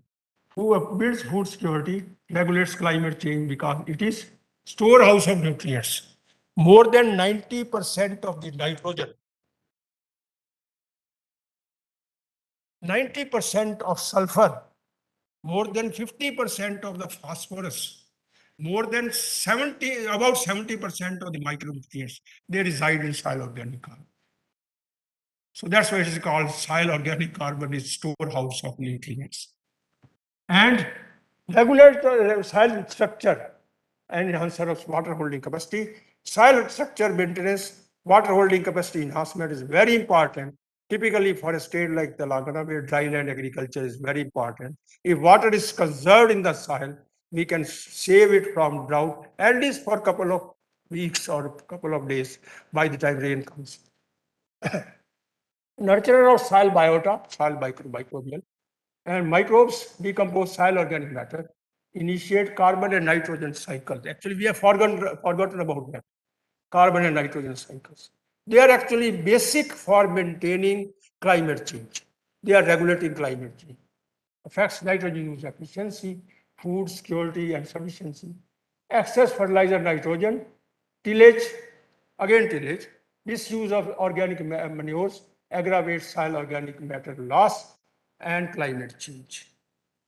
And bringing up to fourth, hitherto neglected role of soil biology to build soil organic carbon, devising alternative systems of farming. Dr. Rao, your subject, you recently did a very big report, very important report, I would say, on alternative system of farming vis-a-vis the modern farming, and becomes first ranking strategy of green revolution. If you look at the nitrogen use efficiency, if organic manure is added, nitrogen use efficiency is very high, whether it is maize or whether it is wheat. And if we look at the available zinc, that means micronutrients, available zinc increases almost 2 times to 3 times with farmyard manure addition. That means soil organic carbon buildup. Food self-sufficiency, foods in 1970 to 1990, if NPK was the way of doing things, food NPK, during the first 20 years, the growth was 1%. It is an experimental farm. That's why please don't confuse with the all India figure. It fell to 1.1% after 20 years. With farmyard manure, the growth was there 2%. It became zero. Did not become minus. It has fell because they must have some more factors come. So hence need is for alternative system of farming that inspire building soil organic carbon, soil health, food security, and containing climate change. Next, please. Now, what are the alternative systems of agriculture? This is interesting. This is important. Not all you must have reviewed each one of them. First is LISA, low input sustainable agriculture. This is given by USDA. LISA optimizing the management and use of internal production inputs. That means on-farm resources. That means crop residues, etc. And minimize the use of off-farm resources, fertilizers, as is feasible and practicable to lower production costs and save the health of soil. And ZBNF, zero budget natural farming, which is talked about these days, government of India is investing very heavily. I won't say anything. And agricultural practice that espouses natural growth of crops without adding any agrochemical mainly cow dung plus urine-based decoction smeared on seed or applied to soil, replace fertilizers. This is the system of zero-budget natural farming. Organic farming, agriculture system that uses ecologically based pest control for soil fertility management, utilizes biological manure derived from animal and plant waste, biofertilizers, organic fertilizer, unprocessed mineral sources, and nitrogen fixing intercover crops. And natural farming, do nothing. Natural farming is best. Do nothing, but emphasizes avoidance of manufactured inputs and equipment and mimics how nature supports crop growth and development. This is the kind of definition of natural farming. And conservation agriculture, a farming concept that promotes farming by adopting zero tillage, diversification, and residue mulching. This is the three elements, very good elements, no doubt about it. I don't say FGW, farming God's way. Now here comes the faith healer. Here comes the guru. Farming God's way actually is a Christian concept. It is done in Kenya of Africa. Farming God's way is CA actually, nothing else. Interpret CA principles for the faithful, that people who are following Christianity, implying biblical metaphors such as God doesn't plow. भगवान कभी धरती नहीं बाता है, हालांकि दिखाते हैं कि बलराम के पास तो प्लाव था, और ये मुझे पता नहीं, मैं चलाता था. It says God doesn't plow. God's blanket, that means cover on the side. And Garden of Eden, that means always green. That's the kind of concept they espouse. And luxuriant plant growth, they shield soil from erosion. Yes, please. Now let us look at the art-assisted agriculture, my assessment. Zero-budget natural farming, experimental. Yield of sunflower. This is an experimental evidence by a student from Karnataka. NPK plus farmyard manure and farmyard manure plus Jivanamrita. Please mark the term farmyard manure with Jivanamrita. That means zero-budget natural farming decoction at par. Nutrient mobilization and microbial diversity superior with the litter. This was the paper published in 2009. I'm giving experimental evidence. And field survey, zero-budget natural farming yields are largely inferior. This is a report by NARM, except when added with farmyard manure. If you add farmyard manure, the yield becomes all right. Otherwise not. Otherwise yields are inferior. And what we want inferior yield? We don't want. We have to feed the country. And help farmer get more income due to reduced costs. This is a belief. And better soil health. This is again a perception. There's no proof. These are the normal. LISA practices highly favorable for sustaining soil health, but not for sustaining food self-sufficiency or food security. Organic farming. You can see here control 644, farmyard manure 1000, 40-year data again. Farmyard manure 1652, NPK 2302. So organic farming yields are low. Organic farming is applicable for some niche area, from niche crops, from areas which are difficult, for crops which are valuable. Organic farming is helpful, but organic farming, if you want to recommend for rice or wheat, I think they are not. So that's the answer. Now conclusion, if you look to ZBNF, zero-budget natural farming, organic farming, LISA, natural farming, productivity potential questionable, no doubt about it, absolutely no doubt. And maintenance of soil health or ecological services, yes, but again, proof is needed. We need proof for that. Yes, please. Now, I answer CA is, I have not talked about CA. I have actually studied CA from my previous slide. Here, let us look at the CA. CA pro-crop sustainability, no doubt. Pro-sustainability of agriculture. Helpful to soil health and contains climate change. Reduces costs, no doubt. Full complement of CA, full complement, all the three elements of CA. That means zero till, diversification, and mulching. Full complement of CA produces yield advantage. Improved drainage only then, otherwise not. Improved drainage being critical, 92% value, a meta-analysis. Raised bed and furrow, Sugna rice technology. This is followed in Maharashtra, which is on again bed planting, and CTF controlled tractor furrow system followed in Australia. They actually add blending. Response to CA superior rain-fed areas. Please mark this. This is very important. Without mulching, benefits diminish. Rain-fed agriculture also, if you have to have benefits, mulching is necessary. But where is the organic manure for mulching? That's the question. A higher response with RDF, recommended dose of fertilizer nitrogen application, meta-analysis, despite proven benefits, higher return, spread of CA limited. In India, for the last almost 50 years, CA has been in existence. It is actually spread is not more than 2 billion hectares. It's very limited. This is a concern. Now, why? Yes, please.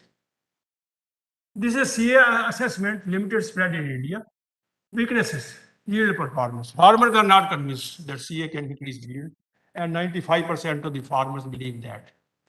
And equipment costs. Equipment costs are high. 74% of the farmers believe that. Drainage is important, but drainage is not there. 94% of the farmers. So on all things it appears, and it has no place for integrated nutrient management. That's another problem. It doesn't have place for bioinoculants. It doesn't actually very much give credence to drainage, apart from the high cost of equipment. So in comparison, now I come to my subject. Regenerative agriculture philosophy, RA is regenerative agriculture. Philosophy is more comprehensive as it incorporates practices of principles of CA. It incorporates this. It is CA plus and modern agriculture and combines modern agriculture. And in fact, CA works as a bridge to sustainable agriculture. I mean, RA works as bridge to SA. CA to bridge to SA. RA is destination to SA. Sustainable agriculture. Now, what is sustainable agriculture? Next, please. Sustainable agriculture is application of sustainable development principles. Sustainable development principle, again, holistic management. To agriculture, ensuring production of food while respecting ecological, economic, and social limits that sustain durability of that production. Sustainable agriculture espouses production systems that are efficient, self-supporting. That means they actually can regenerate and economical, and that ensure food self-sufficiency and provide decent incomes. Again, emphasizes the food self-sufficiency. Farming methods that protect soil integrity and biodiversity. Texts that optimize the use of natural resources by focusing on BEAM. BEAM is biologically enhanced agricultural management. BEAM means biologically enhanced agricultural management. And practices sustaining quality of soil, air, and water. Innovations enhancing energy efficiency, food production, and distribution. RS supports all five. Regenerative agriculture supports all the five of these requirements. Yes, please. Now, regenerative agriculture, what kind of definition is there? What I already said in my opening slide, that regenerative agriculture is a concept. Soil has self-healing capacity. What is called, although normally soil scientists believe, soil cannot renew itself. Yes, soil can renew itself, but takes time. Soil loss doesn't need time. It is lost in no time, actually. Soil has self-healing capacity to regain lost productive capacity. That is what the olden people did. They actually left the land fallow. That was a self-healing capacity. And flow of ecological services. If damaged beyond natural repair, if natural repair cannot do that, then regenerative agriculture comes to the rescue, as it aims not only to heal, but also to resuscitate. This is additional factor. Again, revive also, not only to heal, but make it better. That is the meaning of regenerative agriculture. RA, an integrated agricultural concept, nurtures soil health renewability by ecological enhancement of sustainable productivity, as I said in the last slide. Focuses on infusing health into soil ecosystem by amplifying role of soil biology. Please don't forget soil biology and soil organic. And utilizes best elements of green revolution natural farming, zero budget natural farming, organic farming, low income, low input sustainable agriculture, conservation agriculture, and adds, this is additional point, adds strength by welding crop and livestock farming, and emphasizes long rotations agroforestry, and growing plants using methods zero tillage, no monocropping, and that revives soil ecosystem. System of RA, system of regenerative agriculture, sustainably enhances yield, soil health, and mitigates climate change.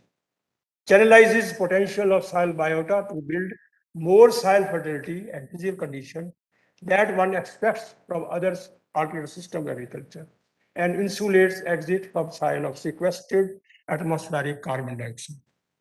That is climate change. This slide actually I put purposely. This actually by, again, a mentor, Dr. Y.L. Nene. I respect him so much.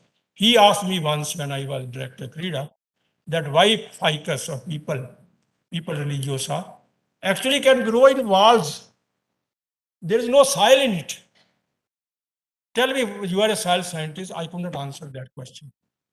So that's why I put this slide. Biologically enhanced agriculture management, this is nature's factory, replaces chemical factory. What is biological enhancement?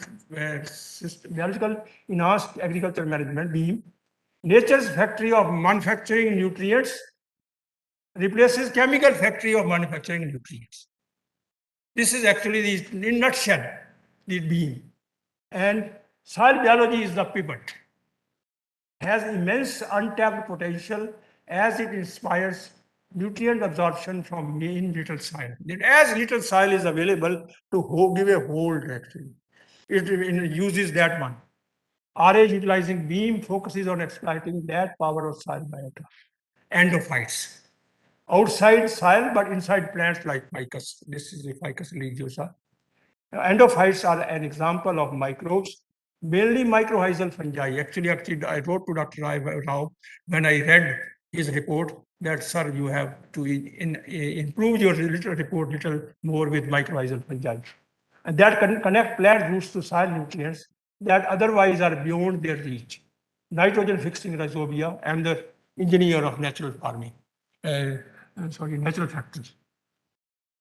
Now, so let us look, this is interesting. This is the only data which is available on RA. I can admit that. Experimental evidence on BEAM, David Johnson from US, a 4.5-year study, field study promoted annual average capture and storage of 10.27 metric tons of soil carbon per hectare per year. This is about 0.5% increase, 0.4 to 5% increase every year of soil organic carbon, while increasing soil macro, meso, and micronutrient availability, offering a robust, cost-effective carbon sequestration mechanism within a more productive and long-term sustainable agriculture management approach. This is it is his quotation. I am citing him, quote unquote. Climate change containment potential, that means climate regulation potential, 10.27, the figure which is given on the top, into 3.67. 3.67 is converting carbon to carbon dioxide. Because we have to, global warming is measured in carbon dioxide. So 3.67 is the carbon dioxide, means 37.7 tons of carbon dioxide per hectare per year. This is the kind of potential. Or 184 gigatons carbon dioxide per year, cropland plus pasture lands. And this is 10 times greater than the equivalent carbon dioxide increase, which is happening because of the 2 to 3 ppm rise in carbon dioxide every year. Because the current rise of carbon dioxide, if you are student of carbon dioxide dynamics, you can see the carbon dioxide rise is about 2 to 3 ppm every year. So it is given 2.3 for the last 10 years. And cropland, if we take only 1,500 million hectares, the world 57 gigatons, only 30% area is needed for RA to mitigate the carbon dioxide emitting potential. And for India, 5.4 gigatons, 50% area will be needed in the RA to mitigate their carbon expansion.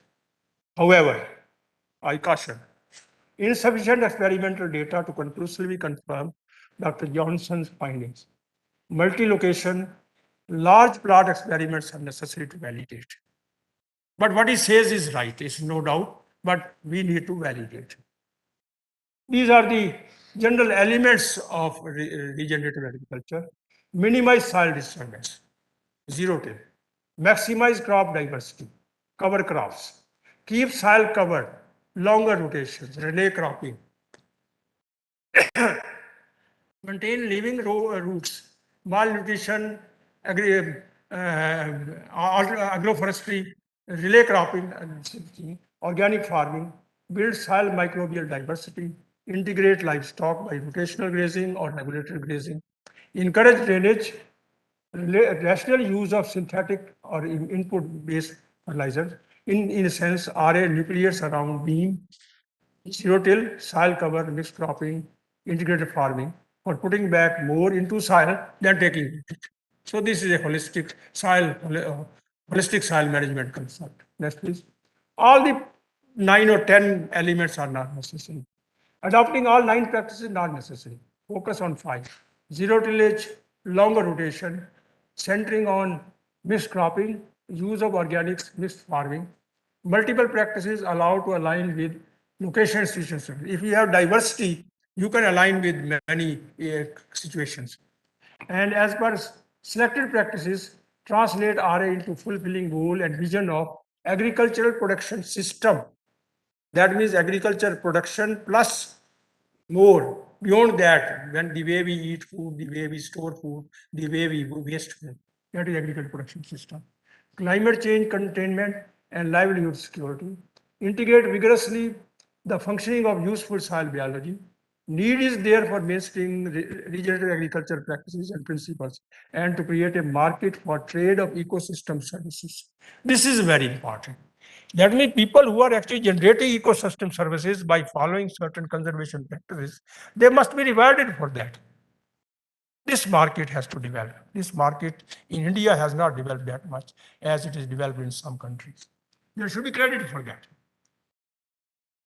Insufficient experience and experimental data call for validation. I said this already, that we need to put up experiments. Next. I will now sum up. Sorry, I take a little longer time, Dr. Rao, than required, but India is food secure, not necessarily nutritional. Low value of farmers' well-being index. Level of overall happiness of farmers on farming measured as quality of life is concerned. You know it, NSSO data. In NSSO data, it has proven that about 40% of the farmers, given a choice, that alternative way of living, they would like to leave agriculture. This is actually the evidence of low happiness index, low level of overall happiness index of farmers. Soil health degradation, a leading cause. Non-adoption of sustainable land management causing fall in soil organic carbon is the driver. Result, falling factor productivity, output efficiency, income, and competitiveness, rising input costs in agriculture. All happening for not valuing adoption of efficient resource use, PMPs, zero-till, organic manures, the turnover crop residues and diversification, and faulty faulty public policies. Next, please. What we need to do? Next, please. In pursuance of these, acceptance and adoption of sustainable land management and its integration with regenerative agriculture concept is fundamental to sustain soil health, maintain food security, and contain climate change. Needed action. Sustainable land management must be farmer-centric. Please mark the word, must be farmers. People simply looking after the land for the present and for the future. People are the managers of land. People should not be replaced with scientists. SLM action plan has no chance of success unless 146 million farmers, typically 126 million small and marginal farmers of the country, accept its objectives, share it in its making, regard it as their own, and are prepared to make contributions in implementing it. Imperative would be to strengthen a harmonious blend of farmers' land use practices. Please take care of that. And scientific methods of reducing, reversing, conserving, and sustainably securing lost quality of degraded lands. Scientists must develop a mindset that inspires working closely with the farming community for translating results of science into measurable transformation area basis and willing acceptance of application. I can tell you from my experience, if I have become something in terms of science, it was by working with the farmers of Andhra Pradesh, particularly in the coastal Andhra. They are my teachers. They taught me what kind of problems they face and how those problems are to be solved. Yes, please. Revive, strengthen, and modernize operational research program. Unfortunately, operational research program has been abandoned by us. I say, please revive it by undertaking action research, not demonstrations. Action research means we are patterned on the lines of system of innovation. System of innovation means actually the stakeholders are the nucleus. Stakeholders are the one who are the doers. Shift to diversification of agriculture income through integrated farming, high value crops, value addition, and entrepreneurship development. Institutionalization of inclusiveness of most vulnerable people, small and marginal farmers, enabling conditions like facilitating formation of farmer producer organizations, building knowledge and know-how economy of the group, training. And last, reframe agricultural policies and subsidies. This is my request to the government. They will not actually, I'm not saying that remove the subsidies, or I say only reframe, redesign, that incentivize farming methods, building soil organic carbon soil health. Continuing presence of a change agent would be the mantra of success to accelerate spread and sustenance of RA practices, support and reward farmers who adopt regenerative practices. Yes, please. Thank you very much. I have listed here, dear humans, you can read it. Once again, my deepest reverence to Dr. Ramamoorthy. Thank you very much. Thanks a lot. Thank you very much, Dr. Rao, for inviting me.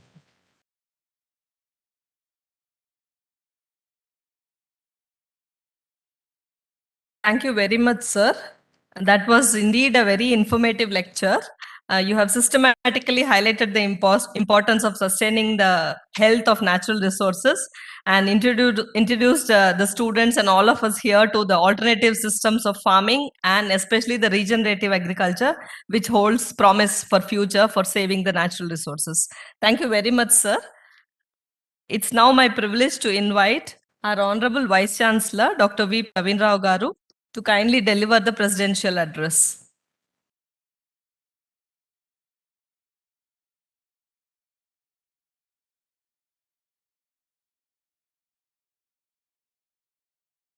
Good afternoon, everybody. We started in the morning and we are in the afternoon. I will not take much time because I know that some of the family members of Ramamoorthy Garu might be in US and it might be midnight for them, and probably Uma Garu, who is in Australia, might be in this one. So first of all, let me put on record and appreciate, as we have heard in the morning from Uma Garu, the daughter of Ramamoorthy Garu, that whatever principles, whatever soil science preachings that he has advocated in 1960s, based upon the very, very knowledge and intensive and informative lecture presented by Katyal Garu, even hold very relevant today. And also they are very relevant for the Telangana state of agriculture, what we are in today with regards to water, with regards to soil, the excessive fertilizer use in some districts. You will be surprised to hear people are using somewhere around 400 to 500 kgs of fertilizer today in some districts. Rice after rice, what we are growing, and the amount of water what we are using today. Only one correction I want to submit to the Honorable Speaker, sir, is that the stressed mandals what have been shown, 4% in 2017. They don't exist today, sir. That is what I want because of the change that has come in the last 7 years or so. And he has also very excellently linked the soil, food security, health of the people, one health concept, regenerative agriculture. Probably he has demystified the ZBNF, which I have written in 200 pages in one slide, sir. Great to you. And we have spoken of fertilizer use efficiency, water use efficiency, ecosystem services. We don't have in our syllabus, which we were saying for the last several years, ecosystem services. Then COP15, COP26, I don't know how many of you are aware what has happened in just last year, 2021, the United Nations Climate Change Conference. India has committed itself by 2070, has made a political pledge to bring down the climatic change impacts to net zero. Okay, so then he has given a wonderful example of Israel, where I have worked for several years. I think you will be surprised to hear from me, and also, sir, honorable speaker, sir, that today in the world, the most water secure country, if anybody is there, that is Israel, sir. Yeah, where they have actually combined the entire philosophy of how to survive in harsh environment.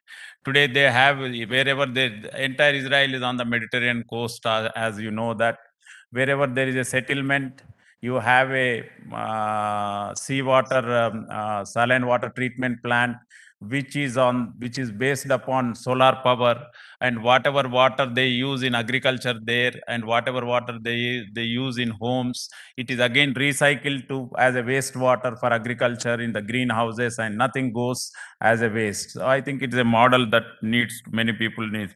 The other concept of PEST, PEST, which actually gives a tenet, what you call it as, what the political parties have to today follow, and what are the sustainable agricultural practices we have today, and what needs to be. He has very clearly emphasized that how, though we develop, say for example, take conservation agriculture and take intercropping, take say what you call split application of fertilizers, what he has mentioned.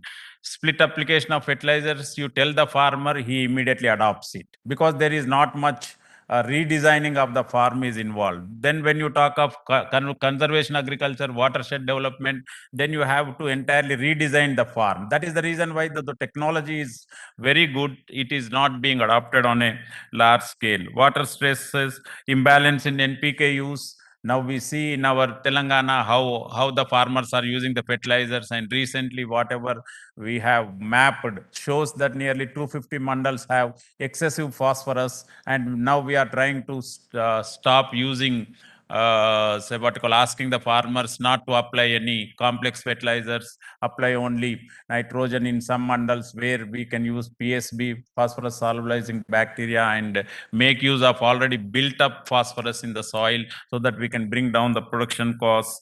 Climate change, fertilizer, nitrogen, alternative systems of agriculture.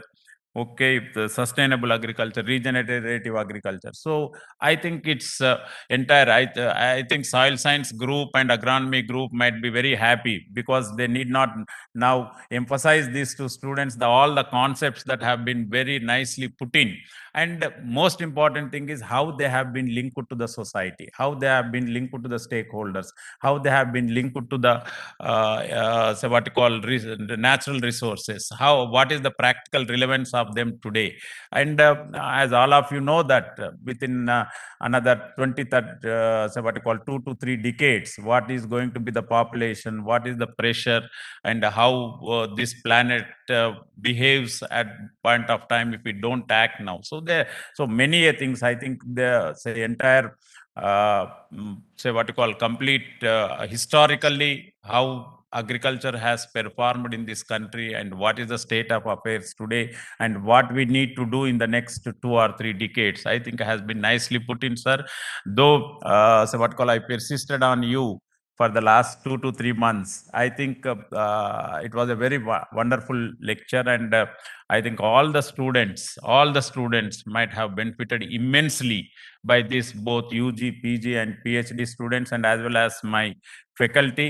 I appreciate much for being here, for taking this time, and at this age, at this age, so you can imagine how many slides he has prepared, how much information has been put in, how many references have been quoted, how much knowledge has been incorporated into that. This is what we have to learn from, say, what you call our peers, how even at this point of time, how they are, say, what you call, making effort to bring in so much knowledge to you. I think this is the clear message that what we have, how we have to look at our profession, how we have to say, what you call, contribute to the science, contribute to the society, contribute to the, say, what you call, young generation, and so on and so forth. So I request all the audience who are here, giving him a standing ovation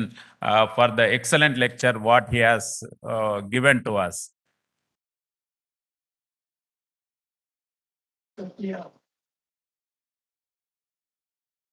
I think Madam Uma Garu, I think this was an excellent lecture by the what you call, Honorable Sir Katyal Garu.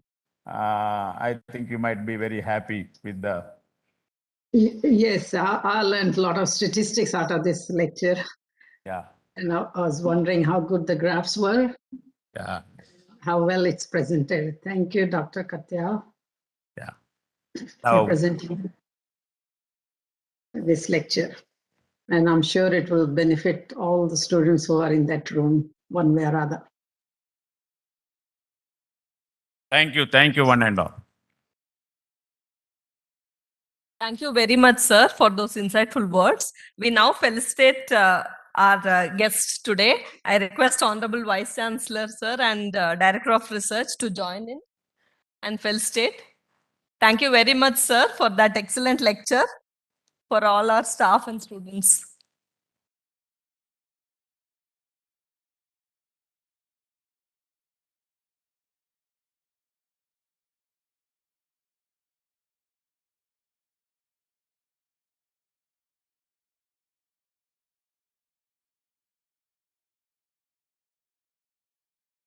Thank you very much, sir.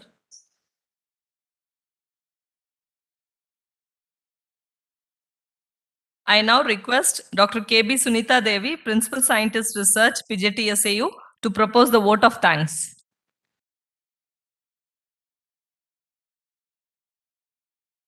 Good afternoon to all the dignitaries on the dais and off the dais, faculty and the students. On behalf of the university and from myself, I immensely thank our guest of honor for today's memorial lecture, Dr. J.C. Katyal sir, former Deputy Director General Education, ICR, New Delhi, and former Vice Chancellor, CCS, Haryana Agricultural University, Hisar, who has readily accepted our request and spared his valuable time for delivering this prestigious fourth Dr. B. Ramamoorthy Memorial Lecture on State of Natural Resources and Role of Regenerative Agriculture in mitigating their degradation. Sir, thank you, sir, for at this age you have spared your time and your inspirational and informative lecture on natural resources and regenerative agriculture. Definitely the faculty and students will take this forward, your ideas and also your principles that will lead to the sustainable natural resource management. I sincerely thank Dr. V. Praveen Rao Garu, our beloved Honorable Vice Chancellor, sir, PJTSAU, who is the mentor to all the faculty and is instrumental in identifying the suitable speaker and also the relevant topic and is the pillar of strength for arranging this memorial lecture. I profoundly convey my thanks on behalf of the university to Mrs. Uma Garu, Adilashmi Garu, Subbalashmi Garu, Sivaram Garu, Ganesh Garu, and other family members of the late Dr. Bharatula Ramamoorthy Garu, who is a renowned soil scientist. Sir, madam, you have shared very great memories of your father about his passion for higher education, honesty, self-effort, kindness, discipline, and compassion. Definitely all the faculty and the students will try to inspire with these ideas and move forward. My sincere thanks to Dr. R. Jagadishwar Garu, our Dynamic Director of Research, PJTSAU, who has efficiently planned and guided along with the staff and faculty from the DR office for conduct of this memorial lecture. My sincere thanks to all university officers and the directors, retired directors from the ICR institutions, dignitaries from other universities for their support and active participation. And I thank all the faculty from the PJTSAU and those from other institutions, both in the auditorium and also participating in online mode, and the PG, PhD, and UG students who are for their active participation and making the program very successful. I also thank the University Computer Center and electronic wing, and also the estate officer for providing all the logistics for conduct of this program, both in online and offline mode.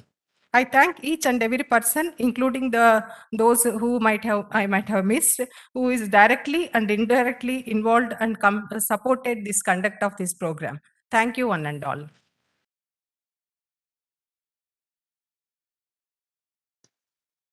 Thank you, everyone. We close the program with this. I thank the dignitaries on the dais, and I thank each and everyone present in the audience.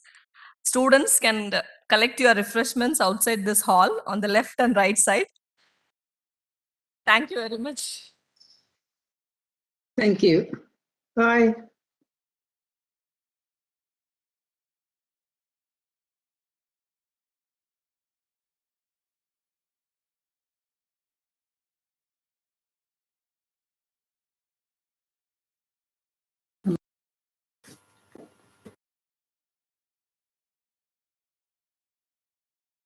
Use का हुआ मेरा कौन? हम लोग mute mute किया हुआ है You are on mute.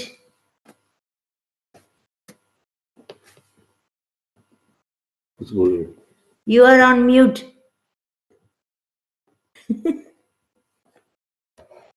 We cannot hear you. We cannot hear you. Mute. Unmute. Unmute.